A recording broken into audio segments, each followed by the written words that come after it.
करो शुरू भाई।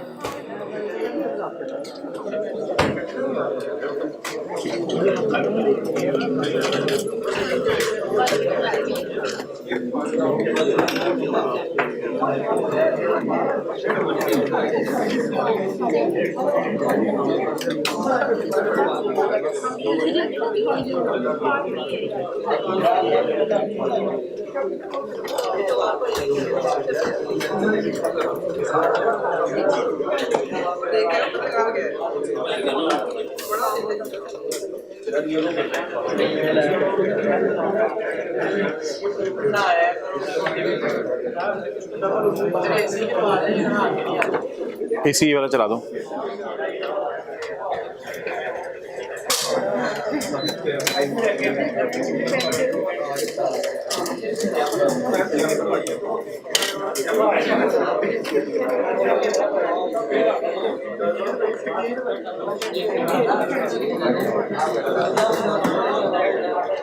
Page number 290, question number 4, Shaheen.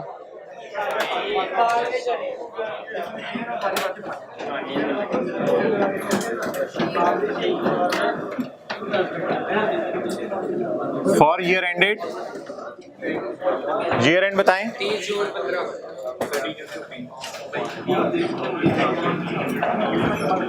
अच्छा, इस सवाल के एडजस्टमेंट्स पे टाइम लगाना है, इसलिए इधर जरा जल्दी नोट करें। नहीं, इधर तो जल्दी नोट करो ना।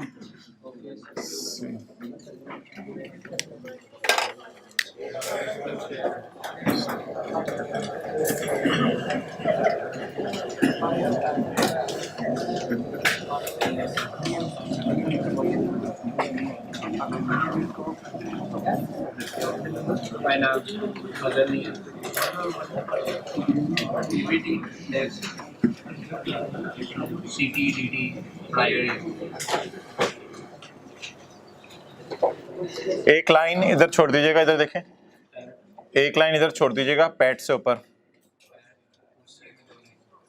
Profit of tax.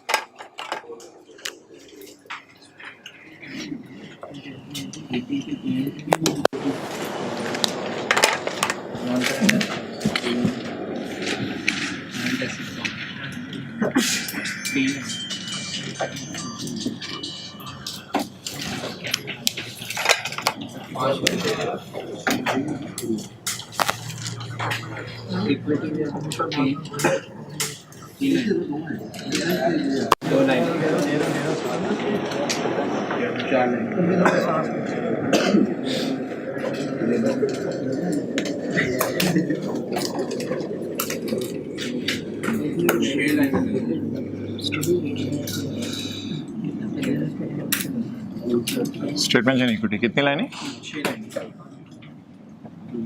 Share capital, share premium, ठीक है सर। नहीं, इस तरह।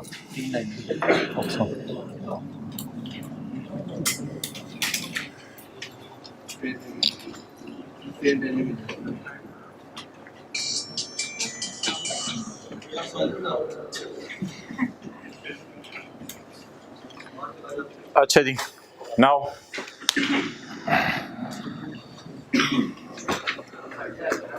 उधर ही रखो।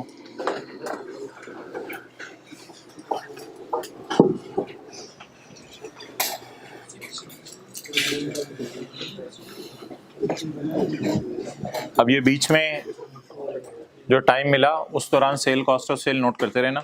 अभी इधर आ जाएं। Following is the trial balance of Shaheen limited as at 30 June 2015। Sale, manufacturing cost कहाँ जानी है जी? कॉस्ट ऑफ सेल्स में। Selling and admin, selling distribution admin, opening stock. अच्छा यार, ये ना ट्रायल दो किस्म के होते हैं। ट्रायल दो किस्म के होते हैं, कुछ में कॉस्ट ऑफ सेल नज़र आ रही होती है और कुछ में कॉस्ट ऑफ सेल नज़र नहीं आ रही होती। जिसमें कॉस्ट ऑफ सेल नज़र नहीं आएगी ना, उसमें कॉस्ट ऑफ सेल निकालने का डाटा दे देगा, ओपनिंग स्टॉक, परचेजेस। तो इस ट्रायल में देखें कॉस्ट ऑफ सेल नहीं है, इसलिए ना उसने हमें देखें टिक करें, ओपनिंग स्टॉक भी दिया हुआ है, और परचेजेस भी दी होंगी, नहीं दी हुई, तो बस वो मैन्युफैक्चरिंग कॉस्ट के अंदर इसने डाली हुई है, तो क्लोजिंग कॉस्ट ऑफ सेल हम खुद निकालेंगे। जी बिल्कुल। अगर सवाल में चलो अभी एडजस्टमेंट आ रही है पहली, इंटरेस्ट ऑन बोरोइंग, ये फाइनेंस कॉस्ट में जाएगा भाई, फाइनेंस कॉस्ट में। यार अजीब चीज नहीं है, सीटीपी आज नजर आ रहा है ट्रायल के मुंह पे, तो ये पहली चीज जरा ऑब्जर्व करें। आज करंट टैक्स पेबल ट्रायल के मुंह पे क्रेडिट साइड पे नजर आ रहा है, तो करंट टैक्स पेबल आज पहली दफा ट्रायल के फेस पर नजर आ रहा है। कुछ चीजें मुंह से पता चल जाती हैं। Advance income tax, advance income tax हम शो किया करेंगे करंट एसेट्स में, एडवांस इनकम टैक्स। अच्छा, एक डिस्कशन है इसके ऊपर कि एडवांस में जो टैक्स हुकूमत को हमने जमा करवा दिया है और जो करंट टैक्स पेबल है, इधर देख लो ना यार, तो वो बीच में साथ साथ नोट हो जाएगा। करंट टैक्स पेबल है हुकूमत की तरफ, हमने हुकूमत को टैक्स पे करना है और उधर से एडवांस में टैक्स जमा भी करा रहे हैं। इसको प्रीपेड टैक्स भी कहते हैं, प्रीपेड टैक्स। तो एक डिस्कशन है कि इनको नेट किया जा सकता है या नहीं, क्योंकि एक ही पार्टी है। हुकूमत को देने कितने हैं? 2000। हो सकता है नीचे भी कोई करंट टैक्स पेबल पड़ा हो। हुकूमत को देने कितने हैं? हुकूमत को जमा कितने करा दिए मैं? तो एक सवाल है, इसको नेट किया जा सकता है या नहीं। तो भाई उसके लिए एफबीआर से अप्रूवल लेने की जरूरत होती है, इसलिए बाय डिफॉल्ट हम नेट नहीं किया करेंगे। हम इसको अलग जगह शो कर दिया करेंगे और इसको अलग जगह शो कर दिया करेंगे। क्लियर? तो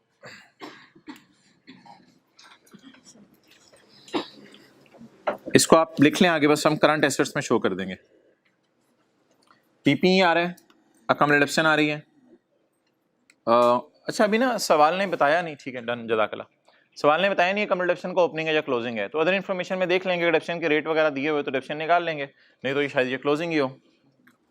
एक्सपोर्ट लाइसेंस इंटेंजिबल है, एक्सपोर्ट लाइसेंस, एक्सपोर्ट पे उंगली रख देना, लाइसेंस, लाइसेंस इंटेंजिबल है। डेटर आ रहे हैं, कैश एंड बैंक आ रहा है, प्रीपेमेंट्स आ रही हैं, ट्रेड पेबल्स आ रहे हैं, कोर्ट केस पेबल आ रहा है, कोर्ट केस के पैसे पेबल है। और भाई इसकी टेंशन नहीं लेनी, इसकी एंट्री हो चुकी है, ये लाइबिलिटी क्रेडिट हुई भी है। बाकी कोई डेबिट खर्चों में पड़ा होगा शायद, एडमिन एक्सपेंसेस में। तो यार सुई उधर ही अड़ी हुई है। 1 मिनट के लिए मैं ब्रेक ले रहा हूँ, जिसने वो नोट करने कर ले।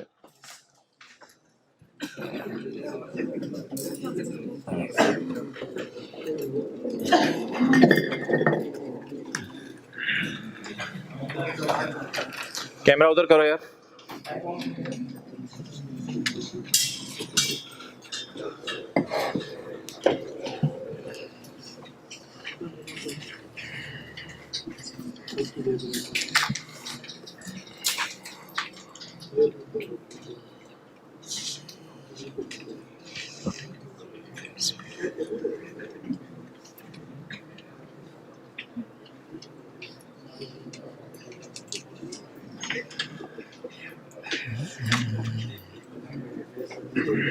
बस 15-20 सेकंड बाद ले आओ कैमरा इधर।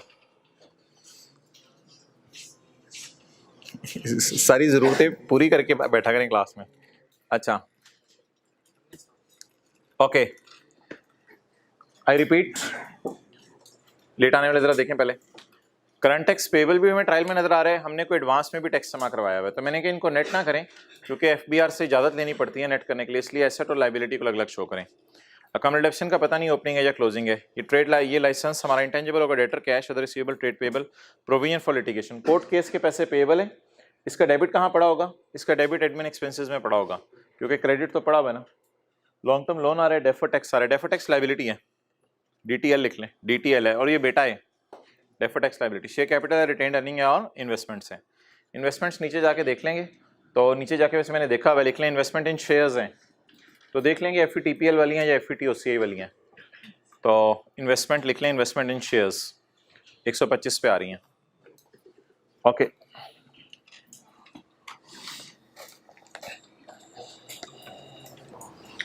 ज़रा मैं चाहता हूँ पहले हम रनिंग में आ जाएं, 1-2 एडजस्टमेंट्स करके, फिर पॉइंट 1 को इंशाल्लाह मैं करवाता हूँ 5-10 मिनट में। Point 2, export license has obtained for exporting a new product, ठीक है जी। एक्सपोर्ट लाइसेंस कितने का? 6000 का। Is obtained for exporting a new product and is effective for first 5 years। इस लाइन को भी छोड़ें। अगर आपको एक बताया जाए, मोबाइल वाले भाई, अगर आपको बताया जाए कि एक बंदे की, कोई बच्चा था बेचारा, वो 5 साल की उम्र में मिसाल के तौर पे फोत हो गया, और तो वो आप बता सकते हैं किस दिन फोत हुआ तो पैदा किस दिन हुआ। इसी तरह तो किसी की डेट ऑफ डेथ बता दी जाए और उसकी ज़िंदगी बता दी जाए तो डेट ऑफ बर्थ निकल सकती है। तो डेट ऑफ परचेज ज़रा मुझे बता दें इसकी। डेट ऑफ परचेज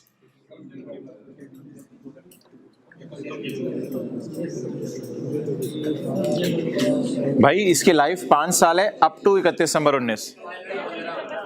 हाँ, तो डेट ऑफ परचेज लिखें जी इसकी।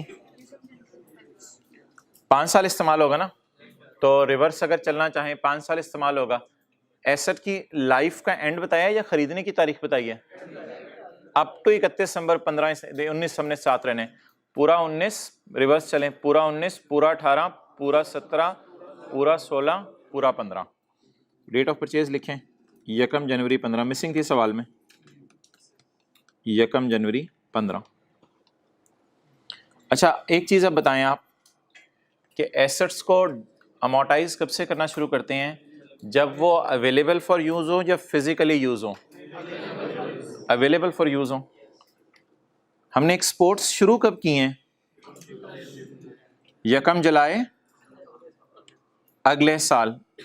इस डेट को काट दें भाई, मुझे इस डेट से कोई कंसर्न नहीं है, ये इरेलीवेंट है, क्योंकि मैंने एसेट को तब से अमोर्टाइज नहीं करना होता जब से यूज़ होना शुरू हुआ है, बल्कि तब से अमोर्टाइज करना होता है जब से अवेलेबल फॉर यूज़ है। तो इसलिए मैं इसको 1 जनवरी 15 से ही अमोर्टाइज करूंगा। ओके, तो हमारा ईयर एंड बताएं क्या है? 1 जुलाई 14 को शुरू हो रहा है, ख़त्म कब हो रहा है? 30/15 को। मैंने ख़रीदा कब? 1 जनवरी। मेरी बला से अगले साल एक्सपोर्ट शुरू हो रही हैं, ये इस बात को फ़ारक करें। तो बता दें कितने महीने की अमोर्टाइजेशन निकालेंगे? 6 महीने की अमोर्टाइजेशन निकाल दें जी। ये लाइन तो काट देना, क्योंकि हमें इससे कंसर्न नहीं है कब से यूज़ शुरू हुआ, हमने क्या देखना होता है? कब से अवेलेबल फॉर यूज़। हाँ जी, अमोर्टाइजेशन कहाँ डालें? कॉस्ट ऑफ सेल में, एडमिन में, सेलिंग में? फिक्रा दोबारा पढ़ना पड़ेगा। एक्सपोर्ट लाइसेंस, एक्सपोर्ट क्या होती है पहले बताएं? एक्सपोर्ट क्या होती है? सेल होती है, और इंपोर्ट परचेज होती है। एक्सपोर्ट में अगर आप जो है वो एक्सपोर्ट ना करते, पाकिस्तान में बेचते, तो भी बेचने का कोई खर्चा आना था। तो अब आपने एक्सपोर्ट कर रहे हैं चीज, तो एक्सपोर्ट करना जब सेल है तो सेल डिपार्टमेंट के सारे खर्चे, ये सेल डिपार्टमेंट का डिसीजन था ना एक्सपोर्ट करना है, क्योंकि उनको इजाजत होती है सेल करने की, उन्होंने एक्सपोर्ट करने का सोचा, तो उनके जितने खर्चे हैं वो सारे सेलिंग एक्सपेंसेस में जाते हैं। तो वर्किंग नंबर 1 हो जाएगी हमारी क्या? Cost of sale. इसीलिए जरा रूम आपको शिफ्ट करवाया है, तो व्हाइट बोर्ड पे उधर मसला आ रहा था, स्क्रीन पे काम करना पड़ता हमें। वर्किंग 1, वर्किंग 2 एडमिन में, एडमिन कर लेते। नोट्स नहीं है इस सवाल में, इस सवाल में वर्किंग्स हैं, नोट्स नहीं है, यानी कि आप यहां से वर्किंग 1 अपने रजिस्टर पे शुरू कर सकते हैं।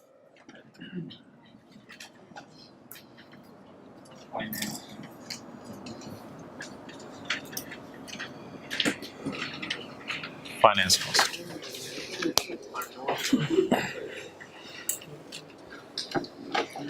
अगली 2 क्लासेस में हमने नोट्स के सवाल करने हैं। हमारे कौन कौन से नोट्स हो गए हैं? P&L वाले 6 हो गए हैं, डोनेशन वगैरह। फिक्स्ड एसेट का नोट हो गया, 5 लाख से ज्यादा बुक वैल्यू वाले एसेट्स अगर बिक जाते थे, mode of disposal, particulars of buyer. Share capital का डिस्क्लोजर हो गया, शेयर कैपिटल का, शेयर कैपिटल का ये पिछली से पिछली क्लास में किया था, शेयर कैपिटल का डिस्क्लोजर। अब हमारे करंट एसेट्स के और लाइबिलिटीज के डिस्क्लोजर आ गए हैं, वो हमने अगली और उससे अगली क्लास में करना है। फिर 2 दिन बाद IFRS 15 शुरू करेंगे। तो हाँ, फाइनल अकाउंट को क्लोज करके IFRS 15 शुरू करेंगे, फिर तो करना ही है ना। चलें जी, बता दें जी एंट्री भाई, अमोर्टाइजेशन की, सेलिंग एक्सपेंसेस डेबिट या अमोर्टाइजेशन डेबिट और एसेट क्रेडिट। तो एसेट को बुक वैल्यू पे मैं मेंटेन कर लूंगा, बस फेस के ऊपर मैं माइनस कर देता हूँ। 6000 का एक्सपोर्ट लाइसेंस है, इसको अमोर्टाइज करवा दें। एक लाइन छोड़ दें, ट्रायल से भी को फिगर्स आती हैं। क्या लिखूं यहाँ पे? अमोर्टाइजेशन खुली खुली करके इधर 6000 बटा 5 तो 1 साल की अमोर्टाइजेशन दे देगा ना मुझे। मुझे कितने महीने की चाहिए? अच्छा, अब क्या डिसीजन हुआ है? रुपीज इन थाउजेंड में हम सवाल करने लगे हैं, ठीक है। तो अमोर्टाइजेशन एक्सपेंस डेबिट और इंटेंजिबल क्रेडिट। मुझे इसकी कॉस्ट ना उठाएं ताकि ट्रायल से मैं 6000 उठा के लिख लूंगा जी। डबल एंट्री होगी, अमोर्टाइजेशन डेबिट और एसेट क्रेडिट।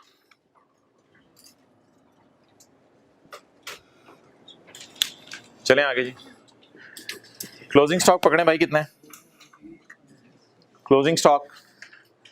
30 मिलियन। यार अभी तक किसी सवाल में क्लोजिंग स्टॉक अदर इंफॉर्मेशन में क्यों नहीं था? क्योंकि कॉस्ट ऑफ सेल दी होती थी ना उधर फेस के ऊपर ही, तो फेस पे क्लोजिंग स्टॉक। अभी क्लोजिंग स्टॉक की डबल एंट्री करनी पड़ेगी क्योंकि अदर इंफॉर्मेशन में है। तो क्लोजिंग स्टॉक आपको पता है, ये कॉस्ट ऑफ सेल जब निकाल रहे हो ना, उसमें सबसे एंड पे आता है क्लोजिंग स्टॉक। कितना जी? 30 मिलियन है यार। अब आपने डिसीजन क्या लिया, पहले मुझे ये बता दें। ये क्या है? Rupees in thousand.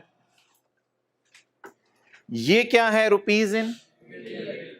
आप बता दें मैं क्या करूं?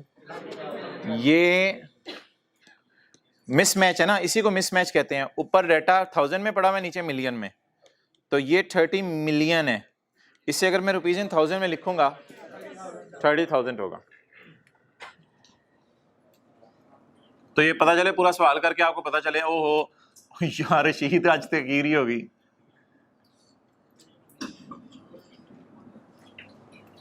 लेकिन डबल एंट्री भाई करनी है क्योंकि किस में आ रहा है? अदर इंफॉर्मेशन में आ रहा है स्टॉक। आप थोड़ा सा ध्यान रखें, मैंने तरतीब याद कराई थी। स्टॉक डेटर कैश में ऊपर क्या आता है? स्टॉक आता है। कितना जी? 30,000।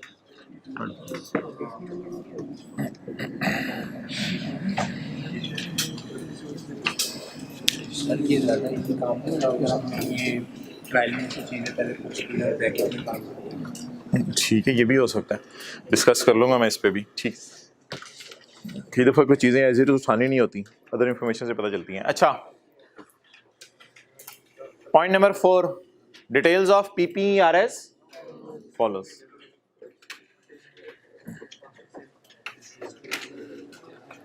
एक काम करें, ट्रायल में भी पीपी नजर आ रहा है, उसको जरा नजर मारें, और अदर इंफॉर्मेशन में भी पीपी नजर आ रहा है, उसको नजर मारें। एक चीज आप ऑब्जर्व करेंगे,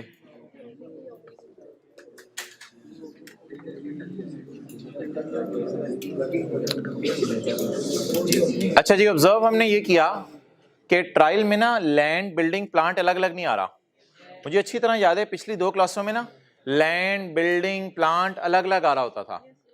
इसने क्या किया है? इसने लैंड बिल्डिंग प्लांट अलग अलग नहीं दिया, बल्कि इसने क्या दे दिया? सिर्फ पीपी। और ये फिगर 86,000 की ना लकीली ये मैच कर रही है। जरा देखें, ये क्लोजिंग कॉस्ट आ रही है हमारी या ओपनिंग कॉस्ट आ रही है? ओपनिंग कॉस्ट आ रही है। साल एडिशन डिलीशन है ही कोई नहीं सवाल में। तो ये जरा टोटल करके देखें इसका कितना आ रहा है?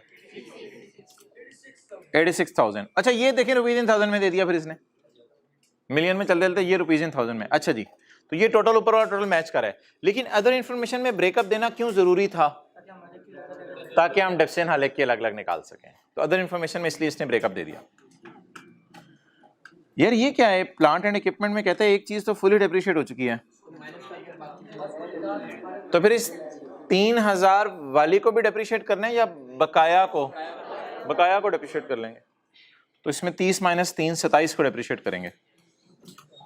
एस्टिमेटेड लाइफ 20 साल 10 साल। अब देखना पड़ेगा डेप्सियन कहाँ कहाँ डालनी है। स्ट्रेट लाइन मेथड यूज करिए। Company depreciation is allocated to manufacturing distribution and admin cost 75 15 and 10। चलें जी, बिल्डिंग के डेप्सियन निकालना है। मेथड कौन सा है यार? यूजफुल लाइफ बस दी हुई है, स्ट्रेट लाइन मेथड लगाएं। यहाँ लिखा भी हुआ स्ट्रेट लाइन मेथड है। बिल्डिंग को डेप्रिशिएट करें जी, 36,000 को 20। अच्छा वैसे मुझे बता दें जरा, बिल्डिंग की डेप्रिसिएशन टोटल कितनी आ रही है? Cost divided by life 1800। अब एंट्री की पोस्टिंग करवाएं, 1800 की पोस्टिंग करवाएं। हाँ जी बिल्कुल, इसमें से एक लाइन ट्रायल के लिए मैं छोड़ दूं, डेप्रिसिएशन बिल्डिंग 1800 ज़रब 75%। तेरा 50 नहीं, मेरा 50, लड़ाई ना करिए भी मेरे से। तेरा 50, चल तेरा 50 कह रहा है। अच्छा एडमिन में ये पेपर में इजी मार्क्स होते हैं जो हमने जल्दी जल्दी गेन करने होते हैं। एडमिन का 10 है, 180।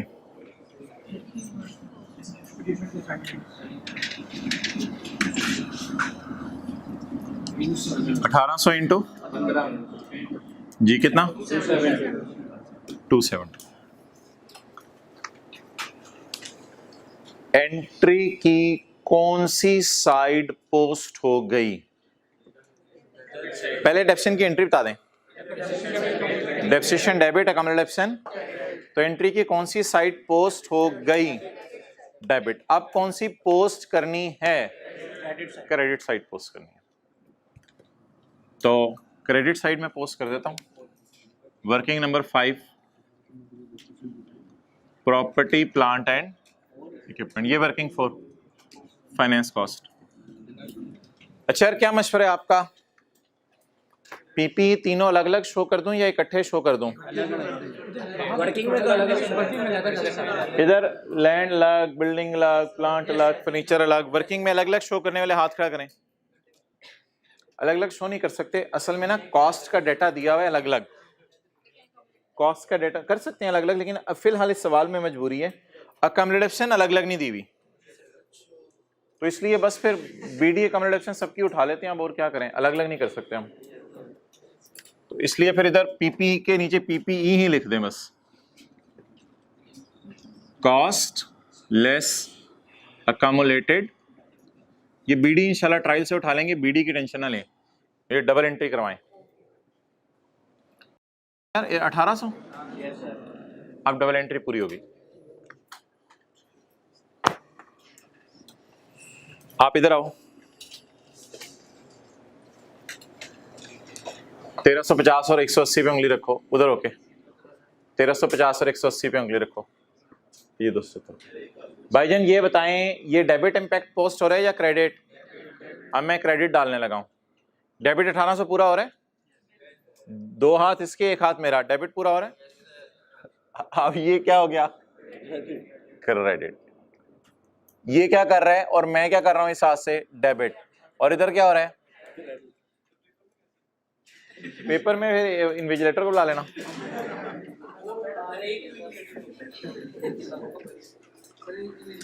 अच्छा अगली वापस आ जाओ। अगली 30,000 पे डेप्रिसिएशन करनी है, 30,000 माइनस 3 पे 27,000 पे, तो 27,000 उसमें 3 तो फुली डेप्रिशिएट हो चुके हैं। उनको जिस जग में पानी नहीं है उसमें से पानी क्या निकालना, तो 3,000 ऑलरेडी फुली डेप्रिशिएटेड है। 27,000 ज़रब नहीं, लाइफ दी हुई है, कितनी आ गई? अब इसको अगेन तोड़ना पड़ेगा 2700 को।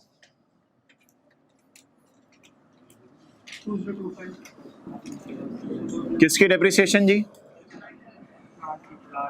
यार ये जी प्लांट है जो तीनों जगह यूज हो रहा है, मर्जी है इनकी, वरना प्लांट की बाय डिफॉल्ट कहां डालनी होती है? कॉस्ट ऑफ सेल में। लेकिन अब वो खुद कह रहे हैं, फिर ये प्लांट नहीं, जनरेटर वगैरह शायद इधर कोई बड़े होंगे, ये रीजन हो सकती है। डेप्रिसिएशन प्लांट, अच्छा निकली कितनी है? 2700। अब खुद ही लगवा दें मुझे, 2025 270, ये डेबिट पोस्ट हो गया। अब क्या पोस्ट करना है? 2700। दोबारा आ जाए यार, इनको समझ नहीं आ रही कुछ को। सही जगह पे हाथ रखें। हाँ, ये क्या पोस्ट हो गया जी? ये जो इसकी 2 उंगली है, मेरी 1 उंगली, ये 2700 बन गया। 2700 डेबिट और 2700 क्रेडिट।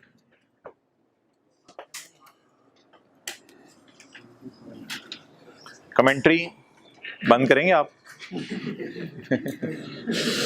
अच्छा,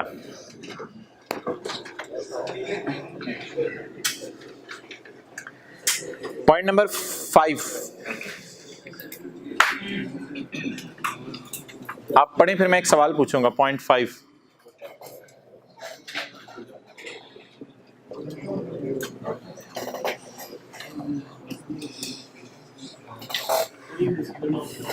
भाई ये एरर है या फिर प्रेजेंटेशन या classification type adjustment? Better presentation के लिए कुछ बता रहे हैं। कहते 6 मिलियन का लोन अगले साल के अंदर अंदर पे कर देना है। लोन कितने? इस तरह की एडजस्टमेंट पास पेपर के क्वेश्चन 1 BSZ में की थी, जिसमें एडवांस सप्लायर से था, उसके 2 हिस्से किए थे, 12 और 4 की फिगर थी, 16 था टोटल। तो कहते हैं इतना लोन 1 साल के अंदर अंदर वापस कर देना है। तो लोन टोटल कितने? 3,1, इसमें से कितना अगले साल पे कर देने? 6 मिलियन नहीं, 6,000। ये कहां चला जाएगा? करंट लायबिलिटी में। और बाकी 2,525, 2,525, ये किस में चला जाएगा? तो इसको इधर ही लिखा रहने दें। ट्रायल का जब मुंह आएगा तो इसको प्रेजेंट कर देंगे 2 जगहों पे। लोन में लोन का पड़े होना कोई हर्ज की बात नहीं है। जितना लोन 1 साल के अंदर अंदर पे कर देना है वो करंट होगा।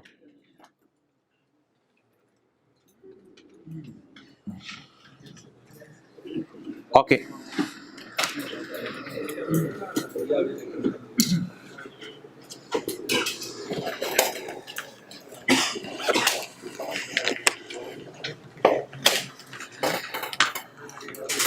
भाईजान ये क्या है?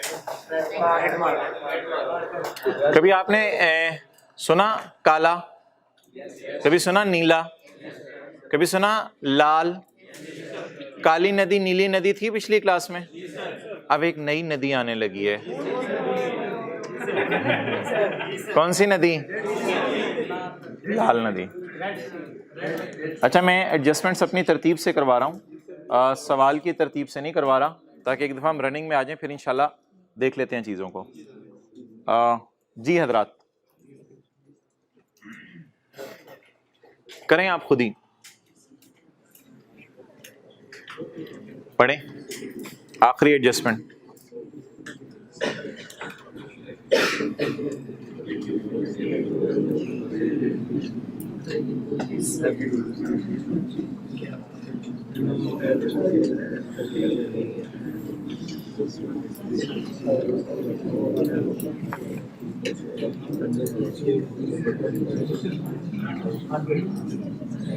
हाँ जी, टी काउंट बनता है ना, आपको याद है? इन्वेस्टमेंट इन शेयर्स में टी काउंट बनता है। टी काउंट में बीडी उठाएं ट्रायल से और टी काउंट बनाने की कोशिश करें।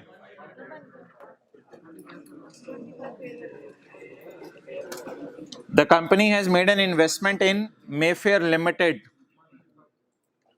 यार लिखा हुआ शेयर्स या डिवेंचर्स? यार वैसे वाजे तौर पे नहीं लिखा हुआ इन मेफेयर लिमिटेड, फिर शेयर्स ही होंगे। अब और क्या है, डिवेंचर होते हैं तो फिर इंटरेस्ट रेट वगैरह भी देता ना इफेक्टिव, तो फिर investment in shares of Mayfair. The company has made an investment in shares of Mayfair during the year, has made it during the year, इस साल इन्वेस्टमेंट्स की हैं, and irrevocably elected at initial recognition to be measured at fair value through OCI। तो हमने सोचा है OCI पे जाना है, लेकिन इससे वापस कभी नहीं आएंगे अब। तो ये पहली क्लास थी, लेक्चर 1 हमारा। The fair value as at year end was ₹100 million. Working number 6। कौन सा अकाउंट बनाएं? ट्रायल में बैलेंस कितना आ रहा है? 120 5। अच्छा, कैरी डाउन कितना है? 100। तो इसका मतलब है फेयर वैल्यू एडजस्टमेंट अकाउंटेंट ने नहीं की ना, वरना तो 100 पे नजर आ रहा था ट्रायल में। तो फेयर वैल्यू इनकी कितनी होगी साल के एंड पे? अच्छा, फिर इसको ऐसे कर लो ना यार, 1,25,000। नहीं, देख लेने दो, ये सवाल में एरर है, सवाल में एरर है बिल्कुल, इतना जमीन आसमान का फर्क नहीं है, मुझे याद आ गया पिछली दफा भी एरर पकड़ी गई थी, ये सवाल में एरर है।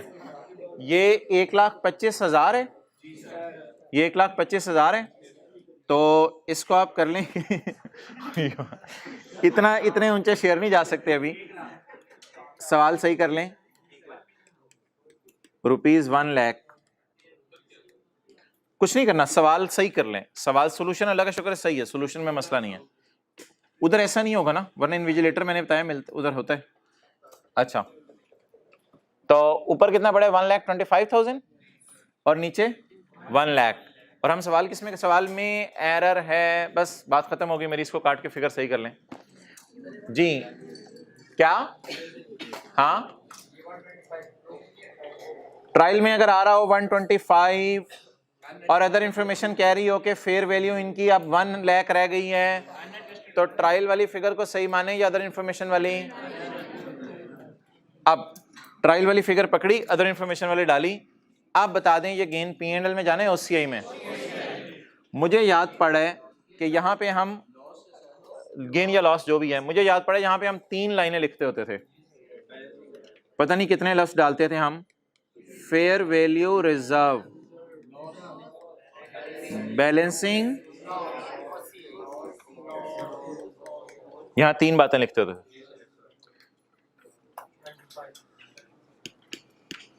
कितना हो गया जी?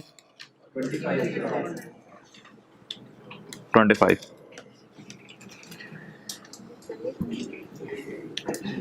अब इसको सही कर लेना यार। चलें जी, जर्नल एंट्री बताएं।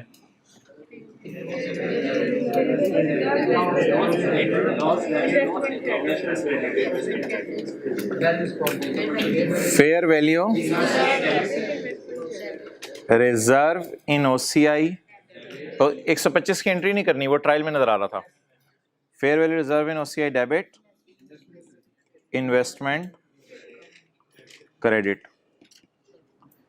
ब्लू मार्कर याद है? लेकिन यार अब ना ब्लू मार्कर की जरूरत नहीं होगी, इसमें नदी नहरों से होके ना ये चीज सही पहुंच जानी है। अब ब्लू मार्कर की जरूरत नहीं है, नदी नहरों से होके ये समंदर में ऑलरेडी पहुंच जानी है। लेकिन अगर आप फिर भी यू स्टिल वांट, तो मैं लिख देता हूं इसका बैलेंस, और ये बैलेंस अगर होता है बैलेंस शीट में जाता है ब्लू मार्कर वाला, लेकिन अभी नदी नालों से पहुंच जाना है वो बैलेंस शीट में। लेकिन लिख लें बैलेंस इन OCI, बैलेंस इन OCI नुकसान है, नुकसान है 25 का।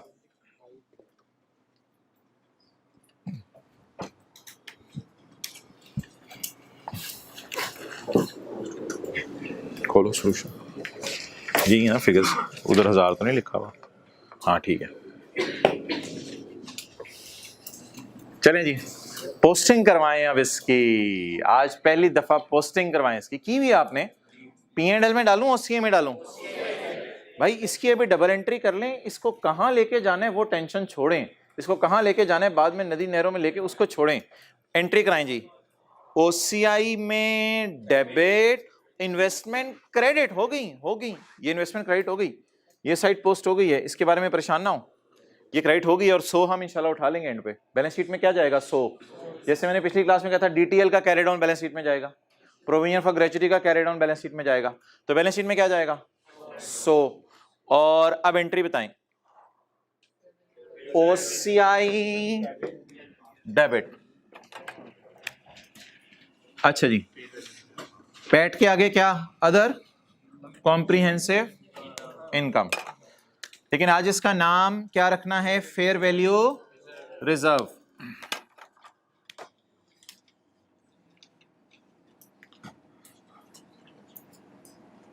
रिवैल्यूएशन सरप्लस या फेयर वैल्यू रिजर्व? फिर नीला आज कोई नहीं है, आज एसेट रिवैल्यू नहीं होना, आज काले और लाल को लेके जाएंगे, इसलिए आज एक नया कॉलम यहां डालेंगे, सरप्लस या फेयर वैल्यू रिजर्व, बिल्कुल उसी तरीके से। लेकिन 25 क्या है? नुकसान है।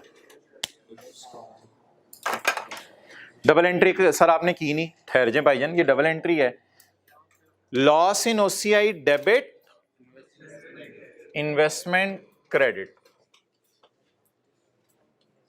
और अगर आपको ज्यादा शौक हो रहा है कैरी डाउन अभी उठाने अभी उठा लें, आपकी मर्जी है, कैरी डाउन 100 का उठा लें, नॉन करंट एसेट्स में डाल दें, इन्वेस्टमेंट्स।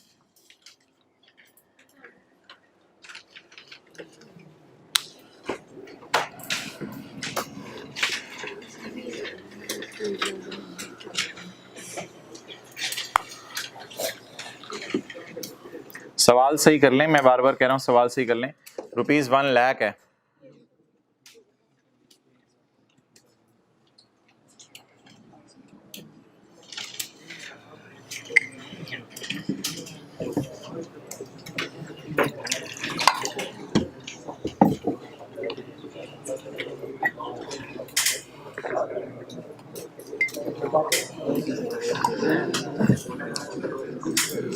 चलो यार कैमरा इधर लाओ भाई, साथ वालों से मत पूछो यार, ये देख लो दोबारा सारा, रिलैक्स रहो। क्या हो गया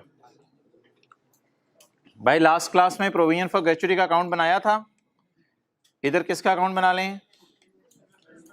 इन्वेस्टमेंट्स का। अब इधर देखो मेरी तरफ जरा, ट्रायल में नजर मार के आओ कितना पड़ा हुआ है, ट्रायल में नजर मार के आओ कितना पड़ा हुआ है? 125। बस उस तरीके से चलो।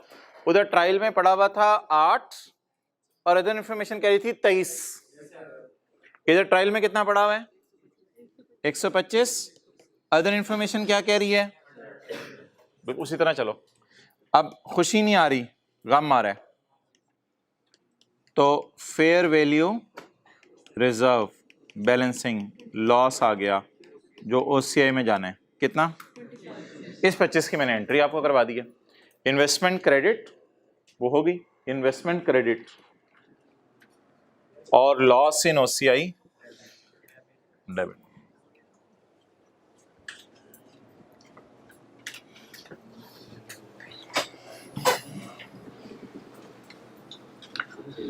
पॉज करो, चीजें आएंगी उनको करेंगे हैंडल। शुरू करो, चलें जी। चलो यार अब शुरू से शुरू करते हैं। पहली एडजस्टमेंट नंबर 1, हमारे साल की सेल में मसले पिछले साल की सेल में, पिछले साल की सेल में, सेल लास्ट ईयर। वैसे पता नहीं क्यों उसने 30/14 लिखा, लास्ट ईयर का मतलब ही कौन सा साल है? 30/14। तो किस सेल में मसला है जी? लास्ट ईयर की सेल में। Sale last year include goods, उसमें कुछ चीजें शामिल हैं। सेल लास्ट ईयर में हमने कुछ सेल चीजें डाली हुई हैं जिनका बिल कितना था? 10,000। जिनका बिल कितना था? 10,000। Which were sent to a customer on June 25। ठीक है, बिल्कुल 30 जून तो हमारा पिछला ईयर एंड है ना, इससे 5 दिन पहले मैंने कस्टमर को कोई चीजें बेची थी अंडर सेल और, अच्छा सेल और रिटर्न एग्रीमेंट क्या होता है? कच्ची सेल पक्की सेल? कच्ची सेल, कच्ची सेल पक्की सेल? कच्ची सेल। मिसाल के तौर पे जैसे किसी स्टूडेंट को क्लास में बिठाया जाए, 2-3 दिन यार बैठ के देखो, आप टीचर से कंफर्टेबल हो, नहीं तो ठीक है क्लास छोड़ देना, आपको इजाजत है, आप फीस भी ना देना। सिमिलरली ये जो चीजें हमने बेची हैं, मिसाल के तौर पे मैं होंडा एटलस कार्स हूँ और होंडा एटलस कार हूँ, मिसाल के तौर पे मैं शाहीन हूँ, शाहीन कार्स हूँ मैं, शाहीन कार्स हूँ मैं, तो शाहीन कार्स ने सर आसिफ को गाड़ी बेची और सर आसिफ को गाड़ी हमारे साल नहीं बेची, किस साल बेची? एडजस्टमेंट की इंग्लिश बड़ी आसान है। गाड़ी किस साल बेची? पिछले साल, लेकिन सेल में डाल ली है, सेल इंक्लूड, पिछले साल सेल में डाल दी है एट ₹10 मिलियन, जो सर आसिफ को 25 जून को यह कह के बेची थी कि ये शाहीन कार्स वालों ने नया मॉडल गाड़ी का लॉन्च किया है, पसंद आए रख लेना, ना पसंद आए तो वापस कर देना। यहां रुक के बताएं अगली बात पढ़े बगैर, क्या ये पिछले साल की सेल में इंक्लूड होना चाहिए था? क्या 25 जून को सेलर कंफर्म था कि ये चीजें बिक गई हैं या डाउटफुल था? उसके मुंह से क्या फिक्रा निकल के एग्रीमेंट पे लिखा गया था, जिस एग्रीमेंट पे साइन हुए होंगे कि भाईजान ये चीजें मैं आपको 25 जून को बेच रहा हूं, अगर ना पसंद आई तो आपको इजाजत है, आप इसे क्या कर देना, वापस कर देना। क्लियर? अच्छा जी, अब आप मुझे बता दें, पिछले साल की गलती मजबूरन हमें इस साल सही करनी पड़ेगी, क्योंकि इस साल हमें पता चली है। तो पिछले साल की गलती हमें किस साल सही करनी पड़ेगी? हमारे साल खड़े होके। सेल को रिकॉर्ड करूं या सेल को उल्टाऊं? क्या मशवरा आ रहा है? सेल में पड़ी हुई है, तो सेल को क्या करूं? उल्टाऊं। चलें जी,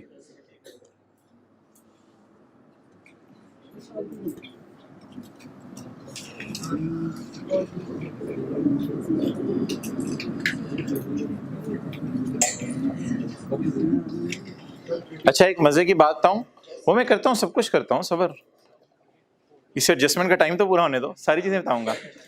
अच्छा मुझे ये बताइए यार, आपकी क्या अंडरस्टैंडिंग है कि अगर हमारा सवाल 30/15 का है तो हम कहाँ खड़े होकर ये सवाल सॉल्व कर रहे होते हैं?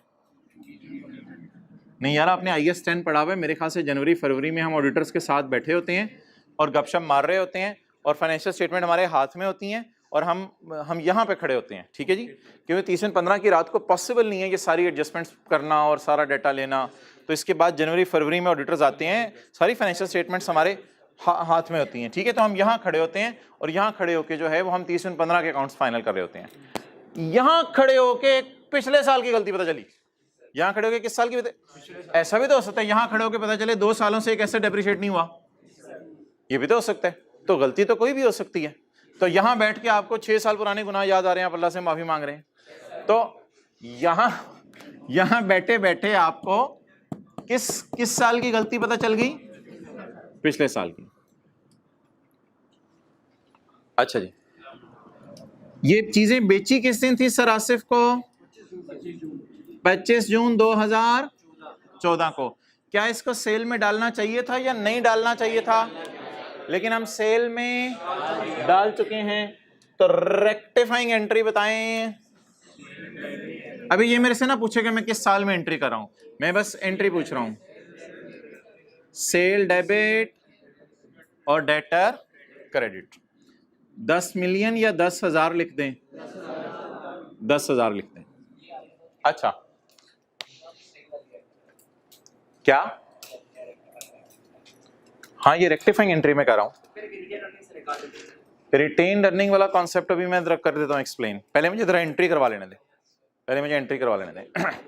अच्छा रिटेन अर्निंग इनको पता नहीं कहां से याद आ गई, शायद आइए सेट किसी दिन इन्होंने पढ़ लिया था, छोड़ें। अच्छा अब आप मुझे बता दें मोहतरम, क्या सेल में सेल जानी चाहिए, कच्ची सेल, या नहीं जानी चाहिए?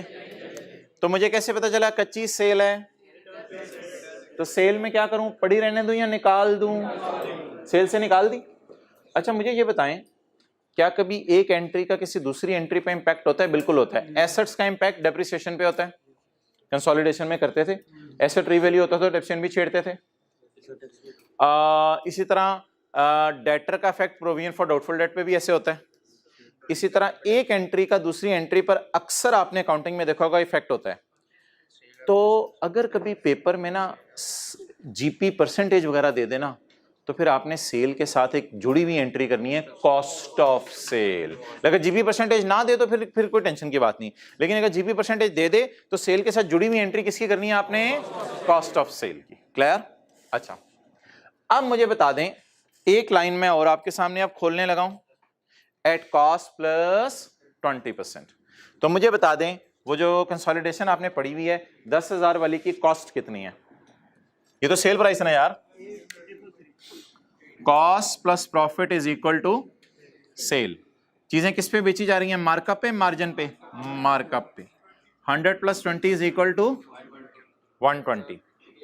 तो कॉस्ट अगर मैं आपसे पूछूं 10,000, कंसोलिडेशन में प्रॉफिट निकालना होता है, यहां प्रॉफिट नहीं निकालना, यहां कॉस्ट निकाल रहा हूं मैं, और मुझे गिवन क्या है? सर आपको कैसे पता चला सेल है? सेल इंक्लूड 10,000, तो ये सेल है। सेल पड़ी हुई है 120 पे, मुझे चाहिए इसकी कॉस्ट, 8333। मुझे ये बताएं कि डेटर बढ़ने से प्रोविजन फॉर डाउटफुल डेट बढ़ती है, एसेट बढ़ने से डेप्रिसिएशन बढ़ती है, इसी तरह सेल बढ़े तो कॉस्ट ऑफ सेल भी बढ़ती है, ताकि जीपी इक्वल हो जाए, जीपी बैलेंस हो जाए ना। सेल बढ़े तो कॉस्ट ऑफ सेल बढ़ती है, सेल कम हो तो कॉस्ट ऑफ सेल कम होने की एंट्री बताएं। कॉस्ट ऑफ, और दूसरा इफेक्ट आपको पता है, कंसोलिडेशन इतनी ज्यादा हमने पढ़ी हुई है, दूसरा इफेक्ट तो किस पे जाता है हमेशा? इन्वेंट्री के ऊपर जाता है। तो बताएं जी, सेल उल्टाने की एंट्री, नहीं, सेल उल्टाने की एंट्री, सेल उल्टेगी तो कॉस्ट ऑफ सेल भी उलट जाएगी। कॉस्ट ऑफ सेल उल्टाने की एंट्री, अमाउंट बताएं। मजे की बात सुने, हमने असल में ना इन दोनों को उल्टा के जीपी उल्टा दिया। असल में हमने सेल और कॉस्ट ऑफ सेल को नहीं उल्टाया, इफेक्टिवली हमने क्या उल्टा दिया? सेल का जीपी उल्टा दिया, क्योंकि वो सेल ही नहीं है, वो सेल ही क्या जो करते हुए मुंह से कह दें कि वापस कर देना।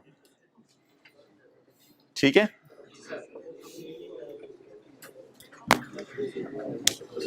जी अभी सबर। फिलहाल मैं ये नहीं कह रहा ये एंट्री किस साल करनी है, फिलहाल मैं एंट्री समझा रहा हूं। अच्छा भाईजान ना, एक आखिरी बात आपसे करने लगा हूं, क्या पिछले साल का टैक्स छेड़ना पड़ेगा? पिछले साल का टैक्स छेड़ना पड़ेगा, क्योंकि पिछले साल का टैक्स भी तो छिड़ा होगा ना। तो ये असल में पढ़ाया जाता था पहले आईए सेट में, कि जब भी कोई पिछले साल की गलती सही होती है तो जाहिर बात है यार, पिछले साल की सेल से, पिछले साल का सेल गलत है, पिछले साल के पीपीटी गलत है, पिछले साल के पीपीटी गलत है, पिछले साल के टैक्स गलत हैं। अब आइए सेट में इस पे एक मुकम्मल बहस है कि करंट टैक्स को छेड़ें या डेफर्ड टैक्स को छेड़ें। ये बहस अभी मैं नहीं कर रहा, फिलहाल मैं डेफर्ड टैक्स को छेड़ने लगा हूं। वो मेरी मर्जी, फिलहाल मैं करंट को छेड़ूं डेफर्ड को छेड़ूं, इससे आपको भी कंसर्न नहीं होना चाहिए। आपको सिर्फ मुझे हेल्प करवानी है कि टैक्स इस एंट्री की वजह से कैसे हिट होगा। थोड़ा सा ये सेट का कॉन्सेप्ट आपको देने लगा हूं, लेकिन इतना आसान है कि आप जो है वो रिलैक्स हो जाएंगे देखते ही। टैक्स का क्या इंपैक्ट होगा जरा देखते रहिएगा। सेल बोले बढ़ रही है या कम हो रही है? एक्सेलेंट, सेल कम हो रही है, सेल डेबिट हो रही है ना, सेल कम हो रही है, कितने से? 10,000 से। ठीक है जी। और बोले सेल कम होने से, प्रॉफिट कम होगा। ये एक वर्किंग सी आपको समझा रहा हूं, माइंड मैप समझ लें। कॉस्ट ऑफ सेल खर्चा है, खर्चा डेबिट नहीं हो रहा, खर्चे कम होने से प्रॉफिट, ये आईए स्टेट में पढ़ाया जाता था किसी जमाने में, खर्चे कम होने से प्रॉफिट। अब बोलें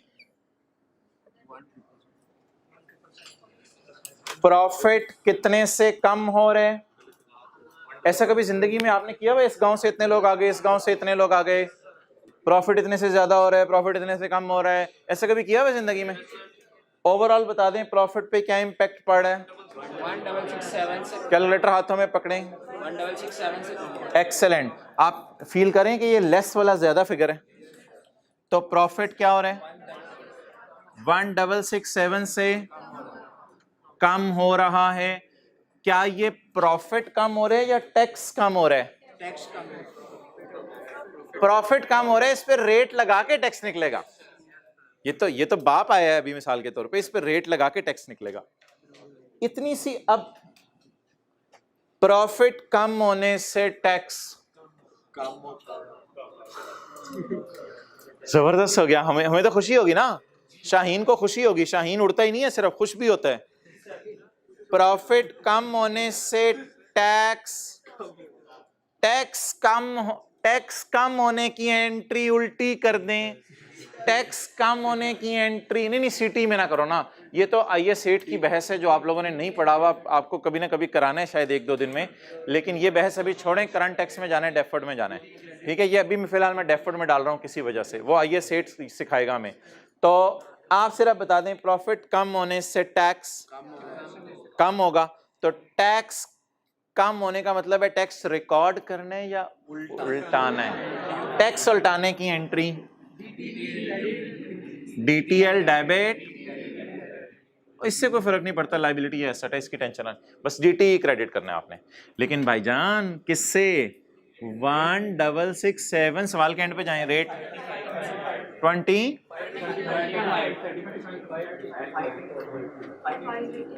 580 583। ना भाईजान ऐसे कोई नहीं, आप जरा समझिएगा मैंने इन दोनों एंट्री से ये कैसे बनाया है,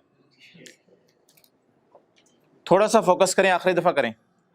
सेल 10,000 से बोलें कम हो रही है, सेल कम होने से, ऐसे कंप्यूटर नहीं बोल रहा होता, सेल कम होने से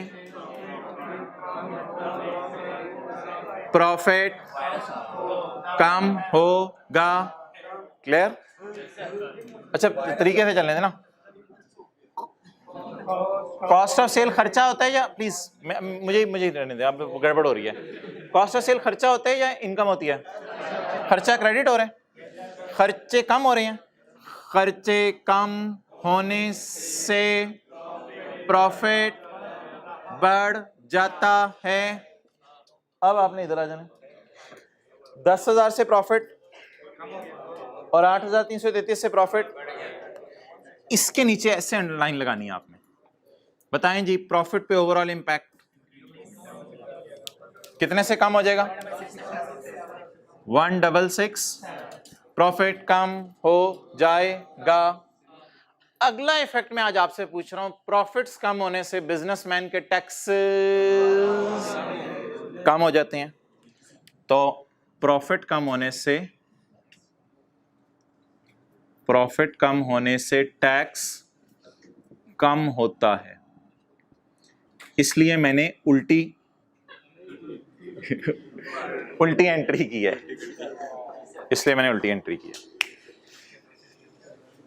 जबरदस्त, ये जल्दी हो गया है।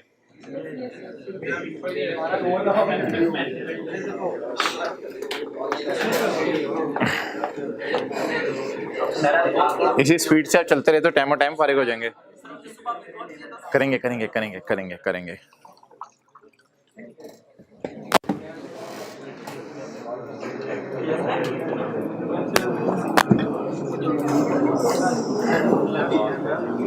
ट्रांजिट यार बार बहने की जरूरत नहीं, अब जो है 1:15 होगा ना। अच्छा भाईजान किस साल की सेल में गलती है? पिछले साल की सेल में गलती, इधर देखें किस साल की सेल में गलती है, तो क्या सेल इस साल वाली कम कर दूं 15 वाली? किस साल की सेल में गलती है? और पिछले साल की सेलें कहां? ओपनिंग रिटेन अर्निंग में। पिछले साल की सेलें कहां? ओपनिंग रिटेन अर्निंग में। क्लियर? अब भाईजान जहां मुझे बताएं रिटेन अर्निंग में क्या क्या जाता है? सेल भी जाती है रिटेन अर्निंग में, पिछले साल गई होगी पैट में, कॉस्ट ऑफ सेल भी पिछले साल पैट में गई होगी, टैक्सेस भी पिछले साल पैट में गए होंगे। तो मोहतरम जहां जहां आपको P&L टाइप चीजें नजर आ रही हैं, बैलेंस शीट टाइप नहीं, P&L, ये तो एसेट है, P&L ये तो लायबिलिटी है, P&L, जहां जहां आपको P&L टाइप चीजें नजर आ रही है ना, उसको आपने लाल कर देना है, उसको आपने क्या कर देना है। और अगर आप इस दिन खड़े होके पिछले साल की गलती सही करें तो आपको कोई राइट नहीं है सेल्स कॉस्ट ऑफ सेल को छेड़ने का, क्योंकि इनमें गलती नहीं हुई। इस साल तो गलती नहीं हुई, गलती किस साल हुई है? और पिछले साल का पैट कहां पड़ा हुआ है? पिछले साल की रिटेन अर्निंग में। वो हमारी ये एडजस्टमेंट मैं इधर पोस्ट करूंगा। ये एडजस्टमेंट मैं इधर पोस्ट करूंगा, statement of change in equity में पोस्ट करूंगा। दोबारा सुन, ये इस किस साल की गलती है? इसकी पिछले साल की गलती है। क्या इन सेल्स कॉस्ट ऑफ सेल्स को हमारे P&L के मुंह पे लाके छेड़ूं? क्यों नहीं छेड़ सकते हमारे P&L के मुंह पे? सेल लास्ट ईयर इंक्लूड, पिछले साल की सेल गलत है, हमारे साल की सेल गलत है, पिछले साल की सेल गलत है। तो भाईजान जब पिछले साल की सेल गलत है तो पिछले साल की सेल सही आज के सवाल में करनी पड़ रही है। पिछले साल की सेल कहाँ है? ये तो इस साल की सेल है यार। पिछले साल की कॉस्ट ऑफ सेल कहाँ है? पिछले साल, ऐसे खामोशी से, पिछले साल का डेफर टैक्स कहाँ है? पिछले साल की सेल कहाँ है? पिछले साल की कॉस्ट ऑफ सेल कहाँ है? पिछले साल के पैट में है, पिछले साल के पैट में है। पिछले साल का पैट कहाँ है? पिछले साल का पिछले साल का पैट कहाँ है? पिछले साल की क्लोजिंग रिटेन्ड अर्निंग में। पिछले साल की क्लोजिंग रिटेन्ड अर्निंग कहाँ है? हमारी ओपनिंग रिटेन्ड, तो इसको ना अब आप कर लें रिटेन्ड अर्निंग।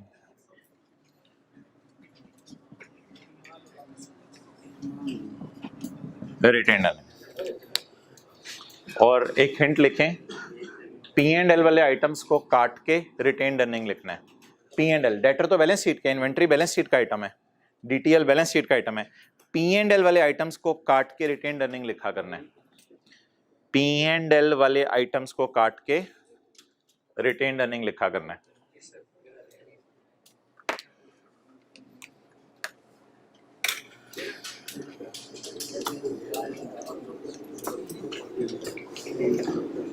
अच्छा यार, अब ये लोग यार ये बड़ी बिस्ती होती है, ये एंट्री जब ऑडिटर्स करते हैं ना तो बड़ी बिस्ती होती है। ऑर्गेनाइजेशन की भी लोगों के सामने बिस्ती होती है, ऑडिटर्स की भी बिस्ती होती है। और स्टैंडर्ड कहता है इस बिस्ती को स्टेटमेंट ऑफ इक्विटी के मुंह पे शो करो ताकि लोगों को पता चले तुम लोगों ने पिछले साल गलती नहीं पकड़ी थी। तो अब हमें क्या करना पड़ेगा भाई? अब हमें ओपनिंग्स को तो छोड़ो यार, ओपनिंग्स इंशाल्लाह आ जाएंगे। यहां पे एक लाइन डालनी पड़ेगी, करेक्शन ऑफ एरर। किस साल की? Past year error correction, past year error correction. हम माशाल्लाह आपको डेबिट क्रेडिट तो पोस्ट करने आते हैं, शुरू कराएं। Debit retained earning, debit. Retained earning किस किस्म का अकाउंट होता है? Credit, retained earning, debit. जरा देखते रहिएगा, रिटेन्ड अर्निंग, डेबिट। और debtor, debtor debtor debtor credit. Done. Retained earning, balance sheet as on होती है, बैलेंस शीट में पोस्ट कर देते हैं, बैलेंस शीट की टेंशन ही नहीं। बोले बोले बोले बोले रिटेन्ड अर्निंग, डेबिट और डेटर क्रेडिट। आगे बोलें जी। इन्वेंट्री डेबिट, क्लोजिंग को छेड़ूं ओपनिंग इन्वेंट्री को छेड़ूं? ये आप मुझे मशवरा दे दें। क्लोजिंग इन्वेंट्री को छेड़ूं ओपनिंग इन्वेंट्री को? क्लोजिंग तो हमारे साल की क्लोजिंग है ना, मसला तो किस इन्वेंट्री में हुआ होगा? पिछले साल वाली में, क्योंकि ये एंट्री भी पिछले साल की है। तो ओपनिंग इन्वेंट्री को बढ़ाना है कम करना है? इन्वेंट्री बढ़ानी है। और आपको पता है opening stock cost of sale में इधर पड़ा होता है? पता है opening stock cost of sale में इधर पड़ा होता है? Opening stock plus 10,000। इंशाल्लाह इधर भी कोई ट्रायल से भी आएगा कुछ। अच्छा 8333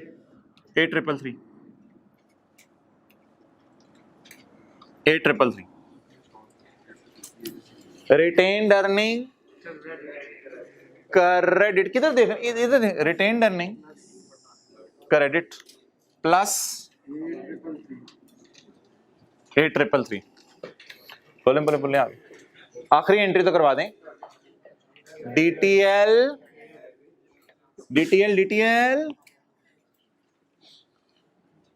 वर्किंग नंबर 8। इस वर्किंग का पहले कोई रेफरेंस दे दो। इसका क्या नाम आएगा? 7 कर लो इसको, फिर इसको 8 कर लो। DTL का अकाउंट खोलो हिम्मत करके, जैसी जरूरत पड़े ना DTL का अकाउंट खोल लिया करें फौरन। DTL दाबत कितने से जी? 580। जो मर्जी नाम रखो इसका, एरर करेक्शन नाम रखो, नाम में कुछ नहीं रखा, बस एरर करेक्ट हो रही है जो मर्जी हो रही है। तो पिछले साल की पास ईयर की एरर करेक्ट हो रही है जी। वो ओपनिंग ही सही हो जाएगा ना, बीडी में लाके इधर ओपनिंग सही हो जाएगा। अच्छा, और आगे बोले बोले बोले बोले बोले रिटेन क्रेडिट कितने से? 580। अब ये ना कहिएगा इससे बेहतर था, वो गलती करता ही ना। R2 में आ इसे- गया सीधी करते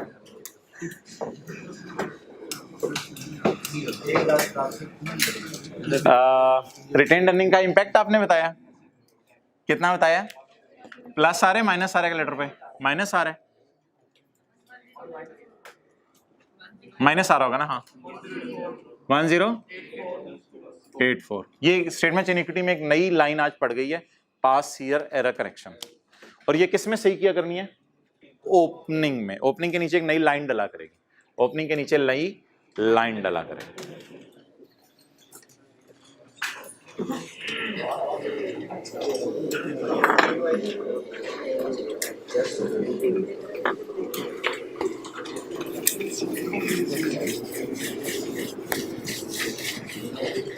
चलें जी, पोस्टिंग रिवाइज करें, पोस्टिंग रिवाइज करें। अच्छा, मैं आपसे अब 4 बातें करने लगा हूं बारी बारी तरतीब से। क्या पिछले साल की सेल में ऐसी सेल पड़ी होनी चाहिए जो हमने बेचते हुए कहा है कि ये सेल वापस कर सकते हो? नहीं पड़ी होनी चाहिए। इस वजह से मैं 2 फिक्रे बोलूंगा, सेल और कॉस्ट ऑफ सेल उल्टा दें। डन?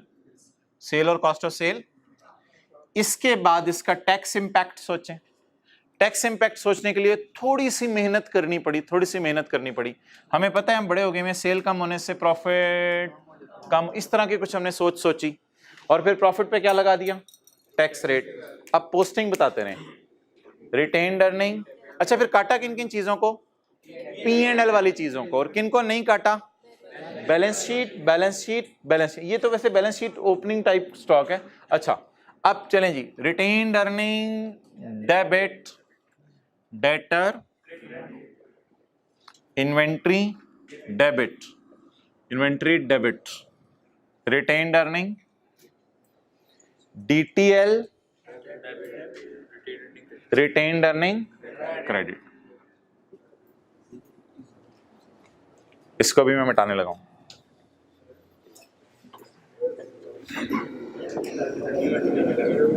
ये पोस्ट हो गई एंट्री।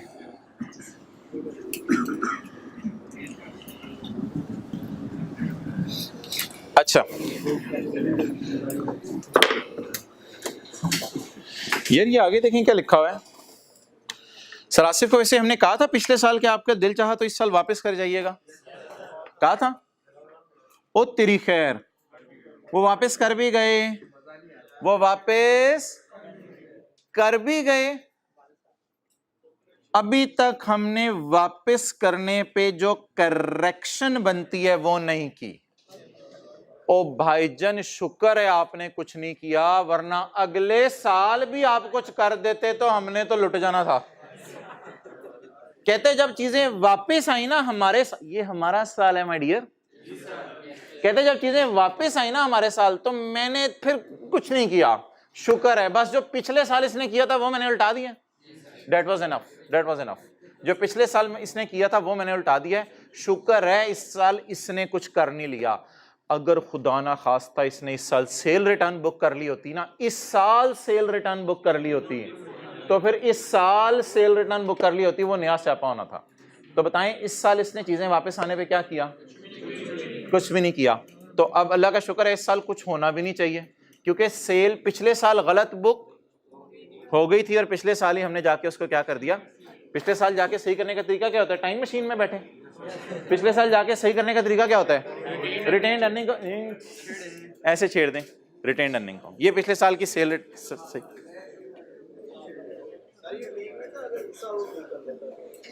नहीं, ओवरऑल तो सही हो जाना था, लेकिन P&Ls फॉर द ईयर तो गड़बड़ हो जाने थे ना। समझ आ गई? डेप्रिसिएशन पिछले साल भूल गए, इस साल डाल दी तो पिछले हाँ, अब इसका कुछ नहीं करना। कहते हैं इस साल आने पे मैंने कुछ भी नहीं किया। अच्छा एक चीज यार बताएं मुझे, एक सवाल आपसे पूछता हूँ, सेल ऑन रिटर्न की आपको मैंने वैसे रिवीजन करानी है। भाई इधर देख, इधर देख, पिछले साल मैंने चीजें बेची इस वादे पे कि वापस कर देना, इस साल वो वापस कर गया। भाईजान इसकी कोई एंट्रियां नहीं होती, दोनों की। एक छोटी सी एंट्री होती है स्टॉक ट्रांसफर होने की, वो IFRS 15 में कराऊंगा। एक आपसे सवाल पूछ रहा हूं, पिछले साल मैंने चीजें बेची, सलासिफ को होंडा ने गाड़ी बेची, कहा दिल चाहते वापस कर देना। ना बेचने की कोई एंट्री होती है, ना वापस आने की कोई एंट्री होती है। वाई? अमानत के तौर पे वो इस्तेमाल कर रहे हैं।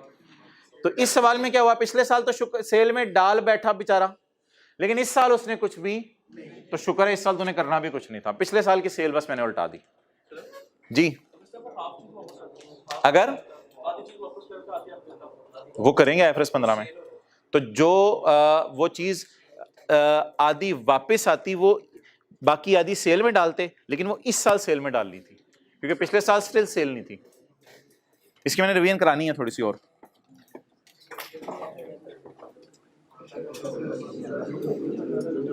पॉइंट 6, पहली लाइन छोड़ दें, पहली लाइन बिल्कुल अलग कहानी है, पहली लाइन बिल्कुल अलग कहानी है। ये लाइन पढ़ें,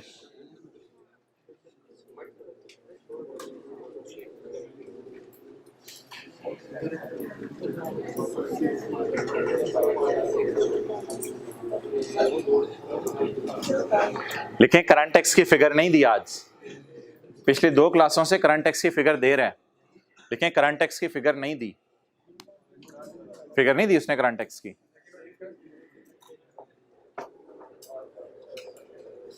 क्या बता क्या रहा है?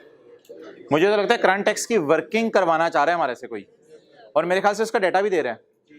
एक बात आपको बता दूं, अकाउंटिंग इनकम होती है profit before tax. Accounting income ये होती है अकाउंटिंग वालों की इनकम, ये इसे कहते हैं अकाउंटिंग इनकम, और उसे तो टैक्सेबल प्रॉफिट कहते हैं ना। ये अकाउंटिंग इनकम होती है। अकाउंटिंग इनकम का मतलब लिख लें, PBT।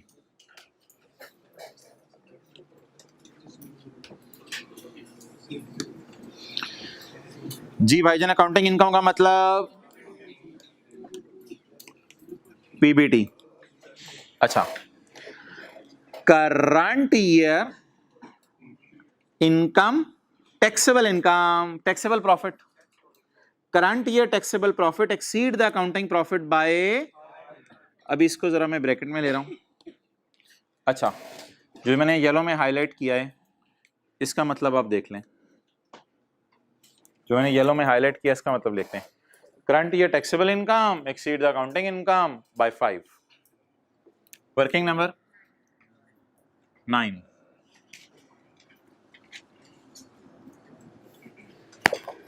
इस इनकम को हम क्या कहते हैं, बोले PBT, लेकिन आज इसका नया नाम क्या पड़ा? अकाउंटिंग प्रॉफिट तो नाम पड़ा हुआ था, लेकिन इसका नया नाम अकाउंटिंग इनकम। और ये टैक्सेबल प्रॉफिट लिखते हैं हाँ, या हम टैक्सेबल इनकम लिखते हैं? हम वैसे टैक्सेबल प्रॉफिट लिखते हैं, लेकिन जिन्होंने टैक्स पढ़ा हुआ है वो अक्सर टैक्सेबल इनकम भी लिखा करते थे। ठीक है, तो टैक्सेबल प्रॉफिट या टैक्सेबल इनकम।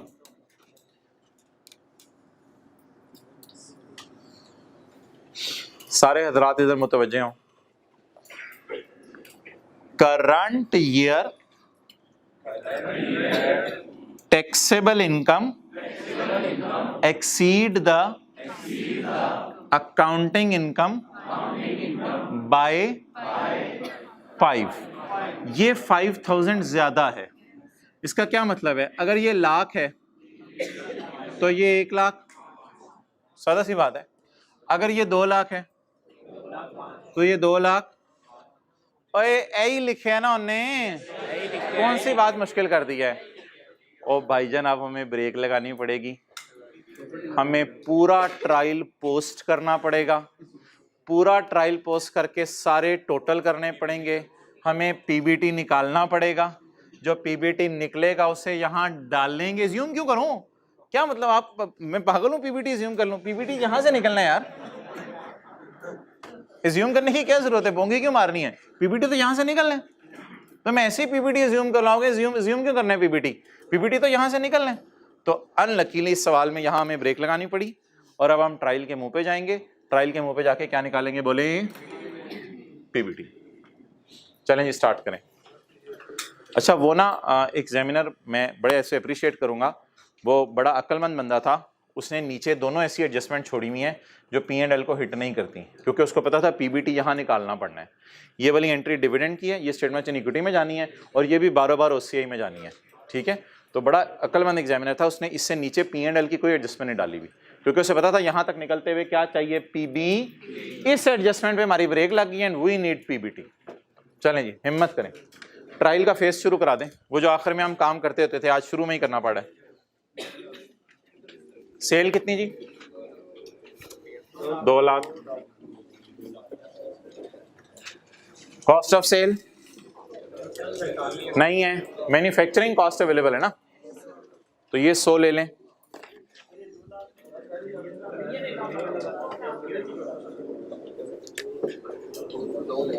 इसको फिर ऐसे लिख लो ना, रुपीज इन 1000। मैन्युफैक्चरिंग बोलें 1 लाख,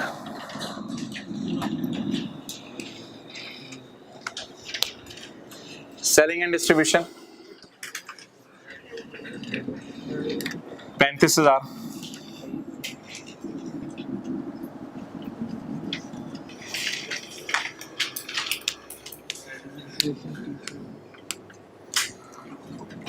एडमिन 30,000,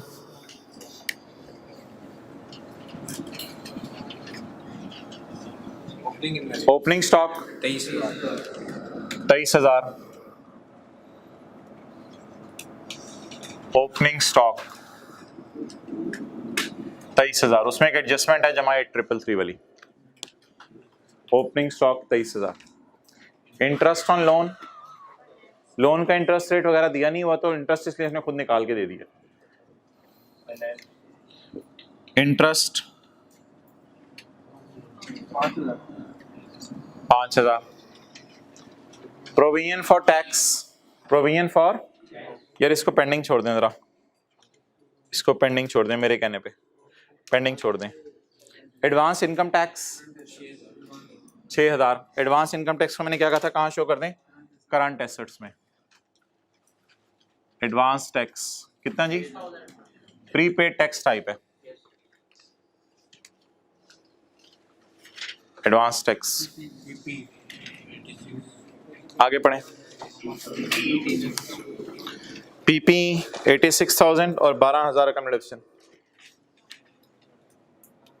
ये 12,000 ओपनिंग है,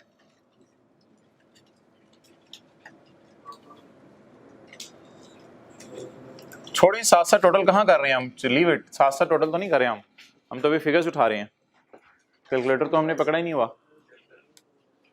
इधर रखो कैमरा, 86 कॉस्ट आ गई, और ये ब्रॉड डाउन अकोमोलेटेड डेप्रिसिएशन आ गई। आ जाओ इधर, हाँ जी भाई, नहीं वो फुली डेप्रिशिएट है ना, नहीं ऐसे पड़े रहते हैं, बुक्स में से नहीं निकलते, पड़े रहते हैं, बुक्स में पड़े रहते हैं। वो जो 3,000 फुली डेप्रिशिएटेड है ना, वो कॉस्ट में भी पड़े हुए हैं, अकोमोडेशन में भी पड़े हुए हैं, उनकी बुक वैल्यू जहां 0 आ रही होगी, लेकिन बुक से निकालना नहीं है क्योंकि बिके नहीं। इंटेंजिबल्स 6,000, चलिए मैं बार बार क्यों जा रहा हूं, मुझे बस बता दें। इंटेंजिबल्स, अगली चीज क्या है, ट्रेड रिसीवेबल, डेटर्स कितना 37, आगे 10,300 कैश एंड बैंक, 46, आगे अदर रिसीवेबल एंड प्रीपेमेंट, ये ऊपर आना चाहिए सूली तौर पे कैश एंड बैंक से, अगर आप नेस्ले की फाइनेंशियल, ये ऊपर आना चाहिए, कैश एंड बैंक सबसे नीचे आता है। बहरहाल अदर रिसीवेबल एंड प्रीपेमेंट्स 14,000, आगे चलें। ट्रेड पेबल्स आगे आगे आगे। Provision for court case, provision for court case litigation कितना? 5,000। लॉन्ग टर्म लोन, उसमें करंट नॉन करंट अलग अलग कर दें। करंट पोर्शन और लॉन्ग 255 ये देख लेना।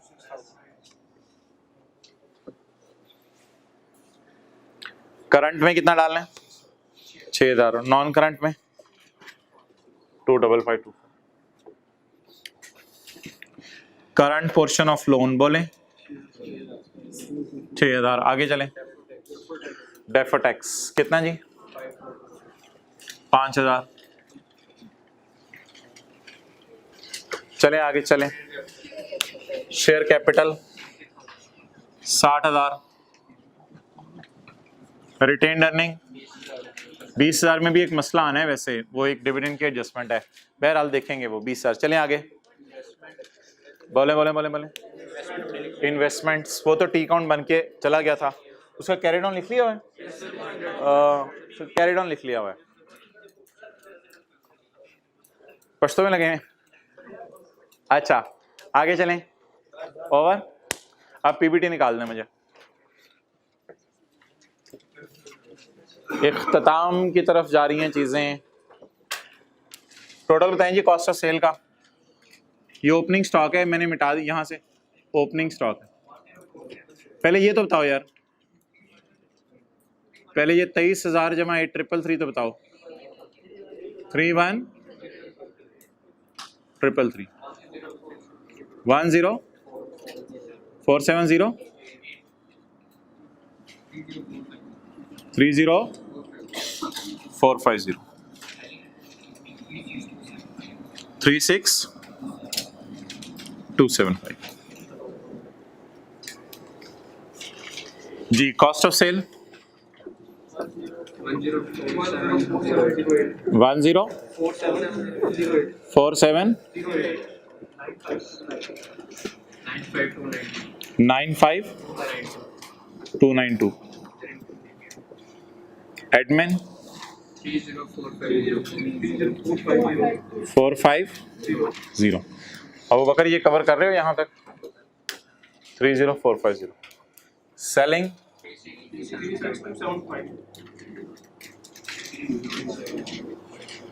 फाइनेंस,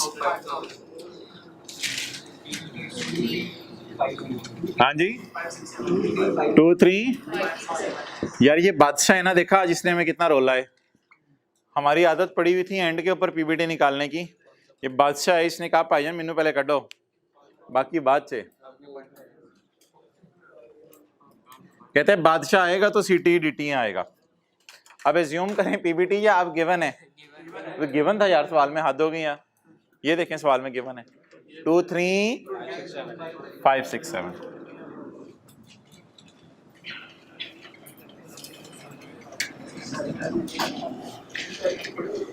अब वो तारीखी फिक्रा पढ़ दें जो शाहजहां ने लिखा हुआ है।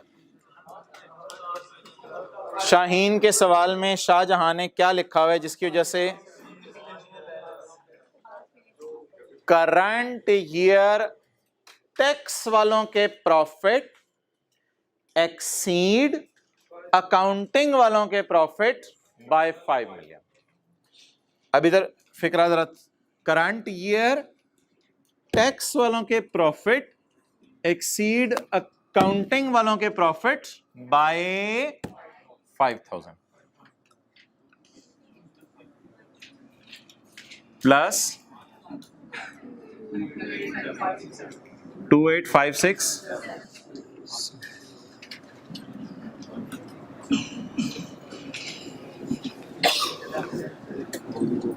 टैक्स निकाल दें एट द रेट ऑफ।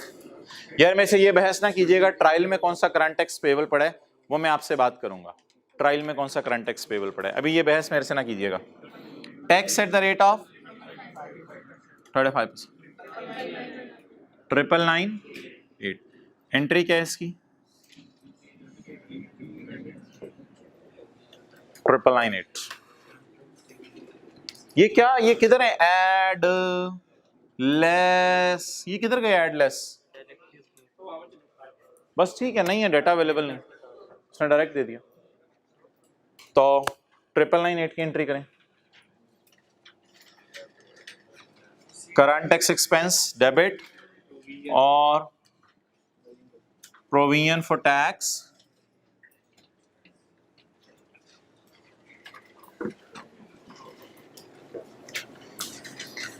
अच्छा यार, अब मुझे ये बताओ कि पेपर के अंदर अगर बिल फर्ज आपका पीबीटी गलत आ जाता तो जो भी आता आपने 5000 ऐड तो मेरे ख्याल से कर ही देना था। इतनी अकल तो आप में है ये फिक्रा पढ़ के कि 5000 आपने ऐड कर ही देना था और 5000 ऐड करके फिर आपने रेट लगाना था।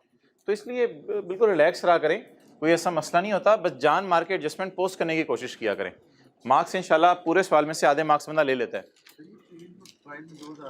भाई कह रहे हैं कि करंट टैक्स पेबल ट्रायल में आ रहा है 2000 रुपए का, इसका क्या करना है, कौन जवाब देगा इस पे? सर ने क्या, थोड़ी देर बाद मैं बताऊंगा। सर ने क्या, सर ने कहा था थोड़ी देर बाद मैं बताऊंगा। Done, okay.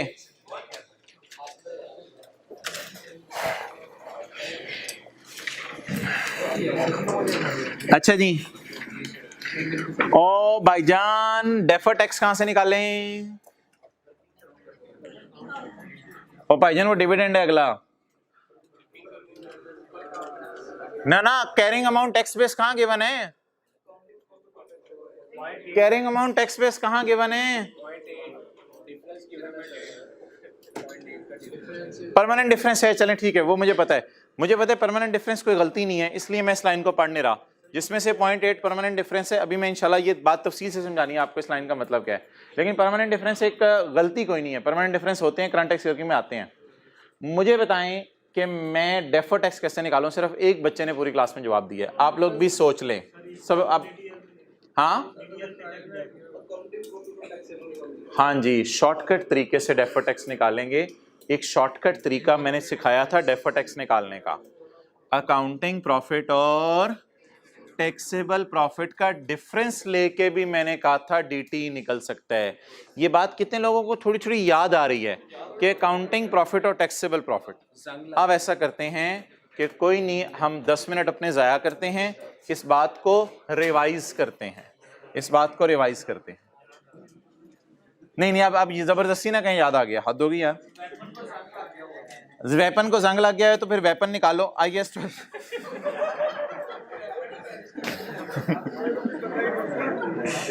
अच्छा जी,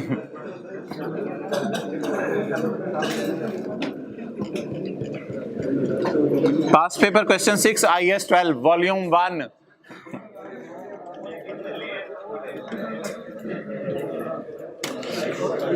ऑनलाइन के बहुत फायदे होते हैं भाई, वीडियो पॉज करें, वॉल्यूम 1 लेके आए। अच्छा, वॉल्यूम 1 छू मंतर वॉल्यूम 1 आपके हाथ में होगा, आंखें बंद करें, आपके हाथ में होगा वॉल्यूम 1। वॉल्यूम 1 आपके कदमों में, किताब नहीं कदमों में। अच्छा,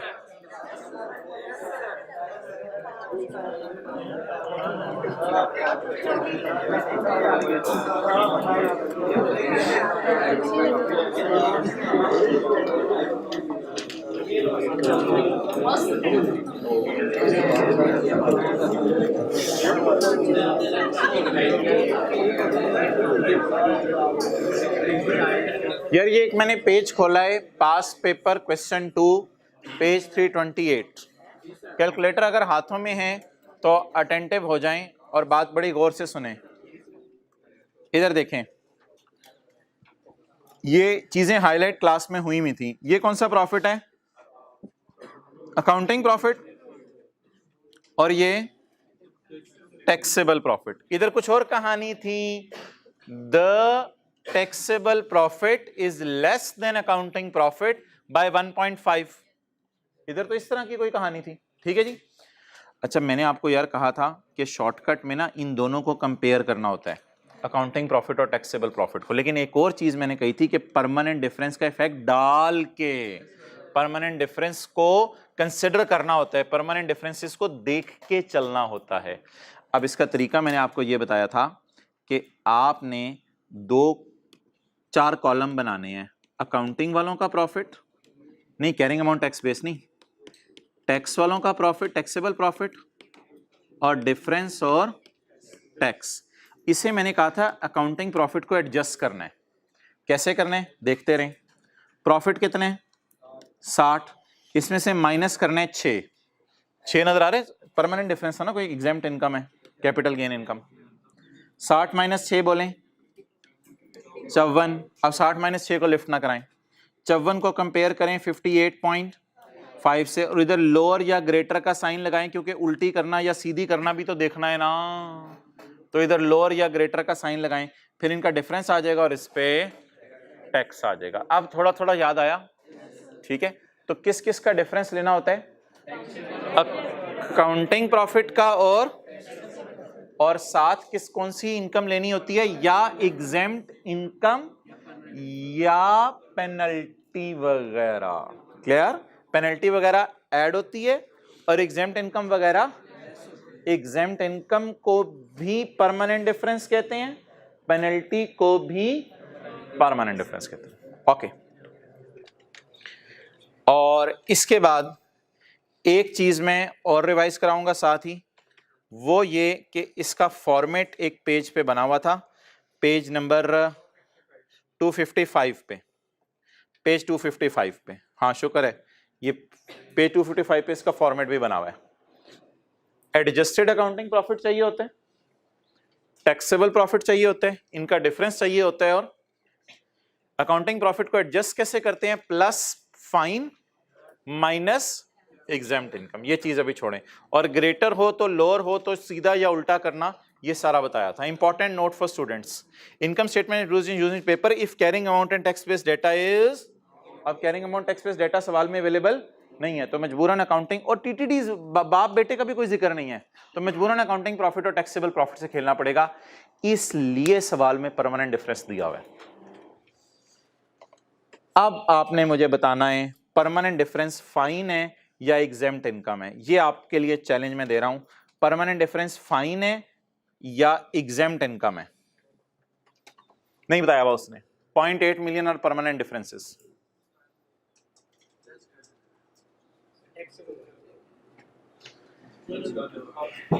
एक लफ्ज पे आप फोकस नहीं कर रहे। 5 मिलियन ऑफ विच 0.8 और परमानेंट।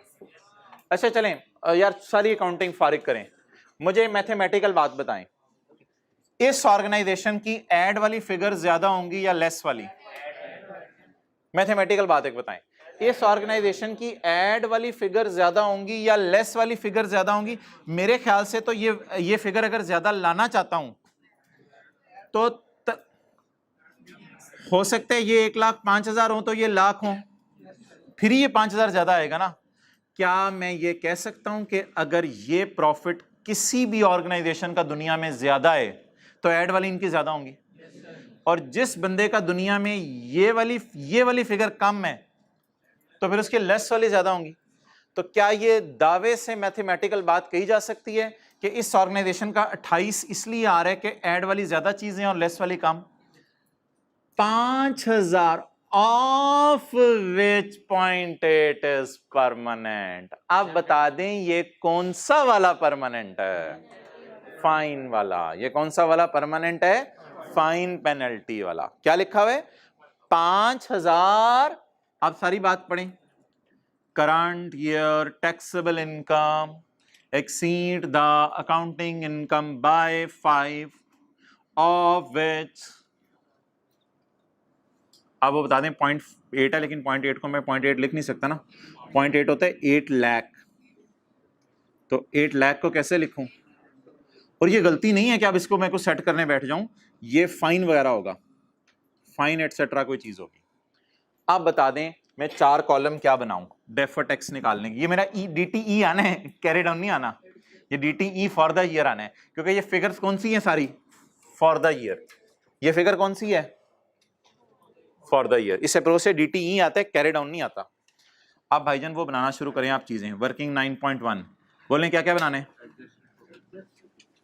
एडजस्टेड, हिम्मत करें, एडजस्टेड अकाउंटिंग प्रॉफिट। दूसरा कॉलम टैक्सेबल, तीसरा कॉलम डिफरेंस, चौथा कॉलम टैक्स। डन। अच्छा कराएं यार। 23,5,6,7 गुड गुड। 23,5,6,7 या ना यार माइनस नहीं, जो सलूक इधर करना है वही करना है इधर। ये मैंने कहा था अभी अभी मैंने वो एग्जाम इनकम को माइनस किया था, जो सलूक इधर करना है वही इधर भी करना है। अभी मैंने फॉर्मेट भी दिखाया आपको, अभी मैंने फॉर्मेट भी दिखाया आपको IAS 12 के अंदर।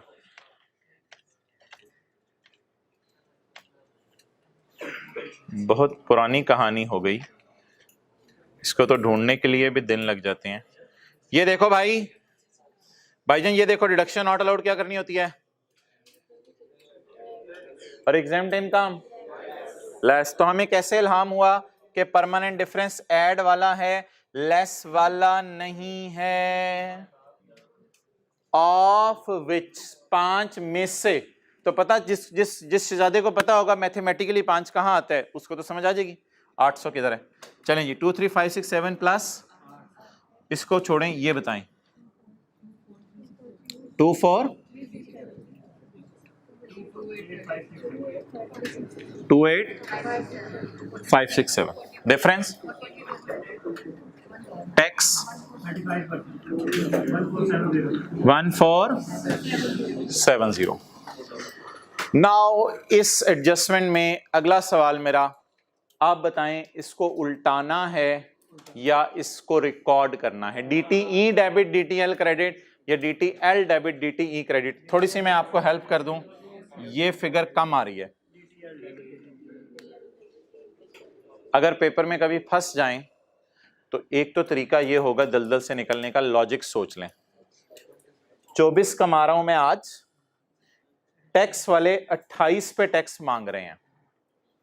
आगे जरा सोचें, मैंने 24 कमाया, उन्होंने 28 पे टैक्स मांगा, मेरे ख्याल से मैंने ज्यादा टैक्स दे दिया। जब ज्यादा टैक्स दे दिया तो मैं अब लायबल फील नहीं करूंगा बल्कि मैं एंटाइटल्ड फील करूंगा। तो डेफर्ड टैक्स एसेट वाली एंट्री बनानी है, लायबिलिटी वाली नहीं। लेकिन DTAL इंटरचेंजेबली यूज होता है, वो आपको पता है। दोबारा सोच लें लॉजिकली, कमाया कितना, टैक्स किस पे दिया, तो और टैक्स देने के लिए लायबल फील करूं या बल्कि ज्यादा टैक्स दे रहा हूं, ज्यादा टैक्स दे रहे हैं तो ज्यादा टैक्स देने की वजह से एंटाइटल्ड फील करूं। तो मैंने आपको कहा था समझने के लिए लिख लिया करें एसेट बनाना, लेकिन स्लैश लायबिलिटी लिखने में कोई हर्ज नहीं है। तो अकाउंट और लायबिलिटी का असल में ऊपर पड़ा हुआ है ना। और यहां से भी देख लो यार, यहां से देख लो, छोड़ो पर यार ये लॉजिक शोजिक याद नहीं रहती। ये देखो यार, if adjusted accounting profit is less than taxable profit, if adjusted accounting profit is less than, तो मैंने आपको कहा था ये एंट्री होगी DTL या A डेबिट और DTE, तो ये एंट्री याद कर लेना। तो ये एंट्री भाईजान बनेगी क्या, 1470। डबल एंट्री पोस्ट कराएं इसकी 1470।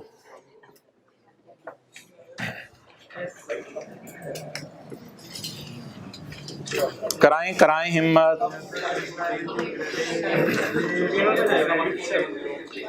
एंट्री तो नॉर्मल सी, लायबिलिटी डेबिट DTL अकाउंट खोलें। बैलेंसिंग नहीं, बैलेंसिंग कैरिड ऑन आएगा आज ना ना यार, ये अप्रोच क्लोजिंग नहीं देती, ये फॉर द ईयर देती है। नहीं ये तो ओपनिंग था असल में ना यार। अगर अदर इंफॉर्मेशन के अंदर जो है वो डाटा दिया हो डेफर्ड टैक्स निकालने का, तो फिर ये बैलेंस बाय डिफॉल्ट ओपनिंग होता है। जैसे अदर इंफॉर्मेशन में डेप्शन का डाटा दिया हुआ था, तो इसलिए बाय डिफॉल्ट ये ब्रॉड डाउन कम डेप्शन थी। हाँ जी बोलें जी। 1470 एंट्री का पल्ला नहीं छोड़ना, DTL डेबिट और DTE उल्टी करनी है। 1470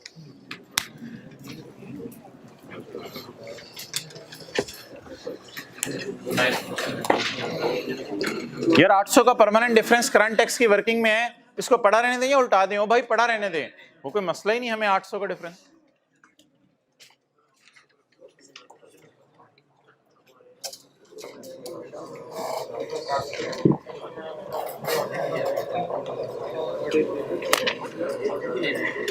अब मैं कर दूंगा रिक्वेस्ट, अब इसको क्लोज तो करना है या कल आके दोबारा बनाए सवाल पूरा। हाँ हाँ, जाहिर सी बात है अभी खत्म होगा।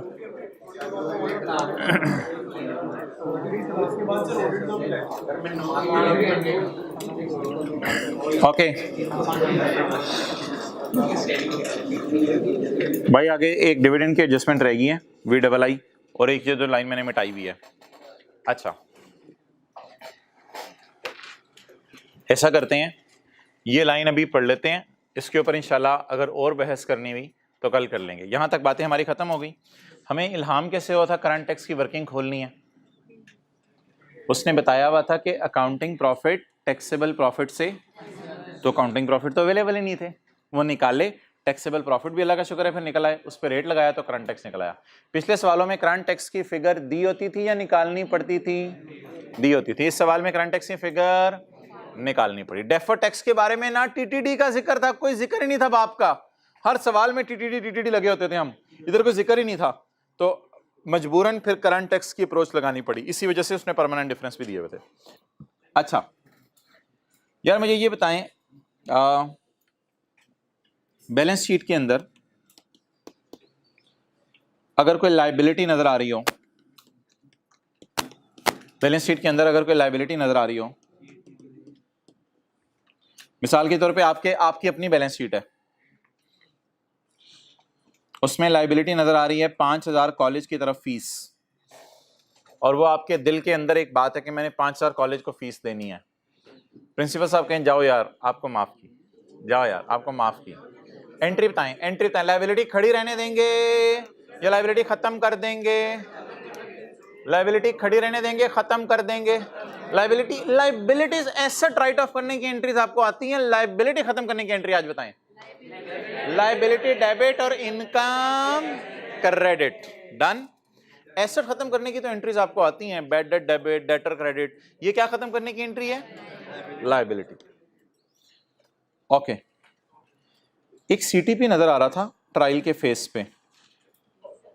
इंशाल्लाह कोई भी आपके सवाल हुए इस 2000 के बारे में कल मैं एंटरटेन कर दूंगा। मुझे सिर्फ ये बता दें, लायबिलिटी नजर कितनी आ रही है? 2000। लायबिलिटी नजर कितनी आ रही है? 2000 की।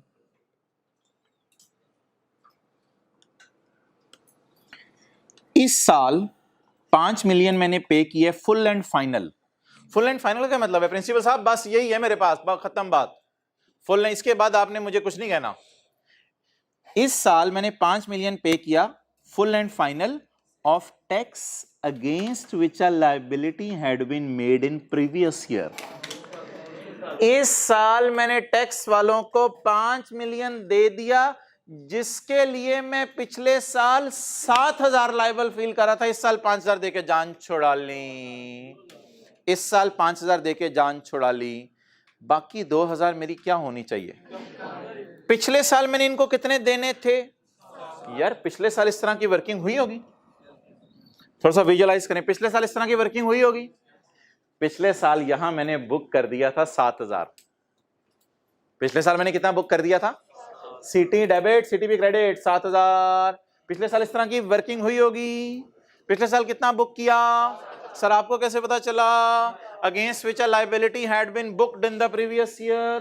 पिछले साल 7,000 बुक किया, और जिन्होंने टैक्स पढ़ा हुआ उनको पता है 30 जून 30 जून का टैक्स 30 सितंबर को जमा कराने गए होंगे, और जिन्होंने नहीं टैक्स पढ़ा हुआ क्या उनको ये पता है कि हमारे साल का टैक्स ऑब्वियसली हमारे साल के आखिरी दिन तो जमा नहीं करा सकते एफबीआर को, वो कब जमा कराते होंगे? अगले साल। हमारे साल के एंड पे तो अकाउंट्स फाइनल नहीं होते, हमने टैक्स कहां से जमा करवाने? तो बोले हमारे साल का टैक्स कब जमा करवाते हैं? अगले साल। लेकिन जो पिछला साल है 30 जून 14 वाला, प्रीवियस ईयर को अंडरलाइन करें ना, 30 जून 14, पिछले साल का लायबिलिटी बुक कितनी की थी? 7, और पे कितनी कर दी? 5। आप बता दें फुल एंड फाइनल है या अभी भी कुछ पे करना है? इसकी वजह यह बनी होगी कि टैक्स वालों ने होस्ते को हमें रिलैक्सेशन दे दी हो, या हमारी करंट टैक्स की वर्किंग में कुछ ऐसी एरर हो गई हो जो टैक्स वालों ने हाईलाइट कर दी हो। लेकिन टैक्स वालों ने कहा यार अल्लाह का शुक्र है, जाओ आप 7,000 आपने बुक किया हुआ था, 5,000 हमें पे कर दो।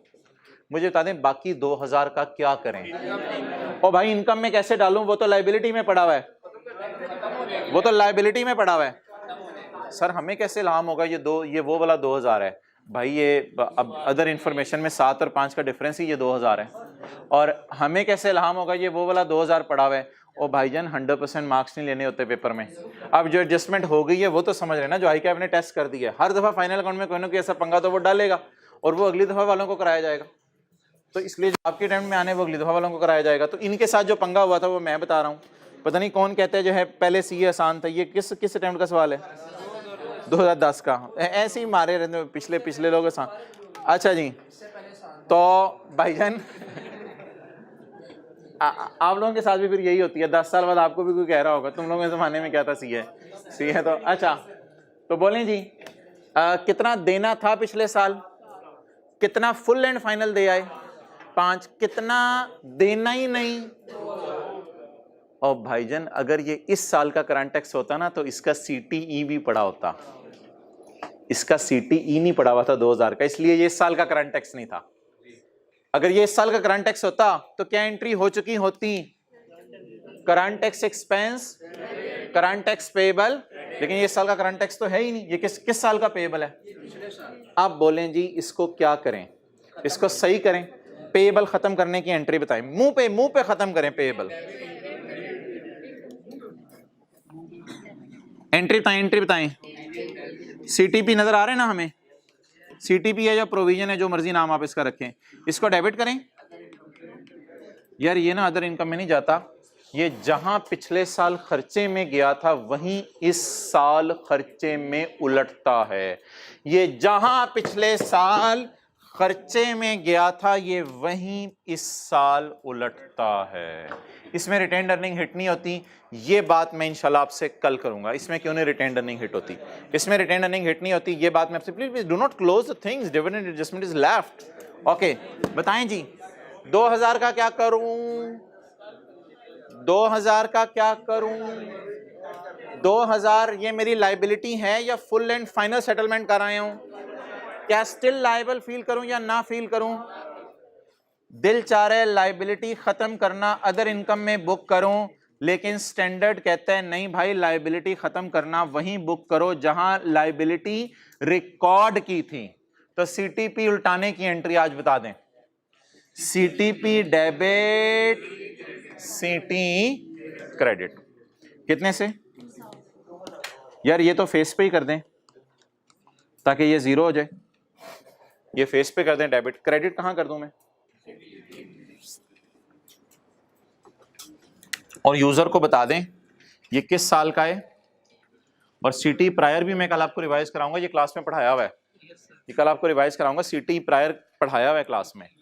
कितना? खुशी खुशी खुशी, प्लीज नेगेटिव साइन ने, खुदा के लिए यार, खुशी। लाइबिलिटीज खत्म होगी ना तो खुशी, कोई लाइबिलिटी नहीं कुछ खिलाने पिलाने की। अच्छा खुशी खुशी खुशी खुशी, CTP डेबिट, CT क्रेडिट।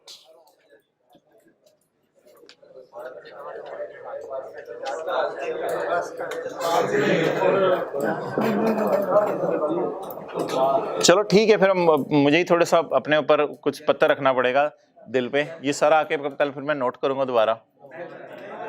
अब आपका दिल नरम हो गया थोड़ा सा? कोई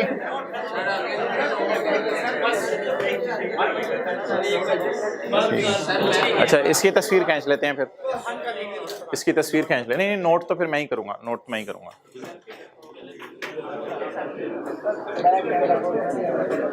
यार रिकॉर्डिंग बंद कर दो। ओवर। अल्लाह हाफिज।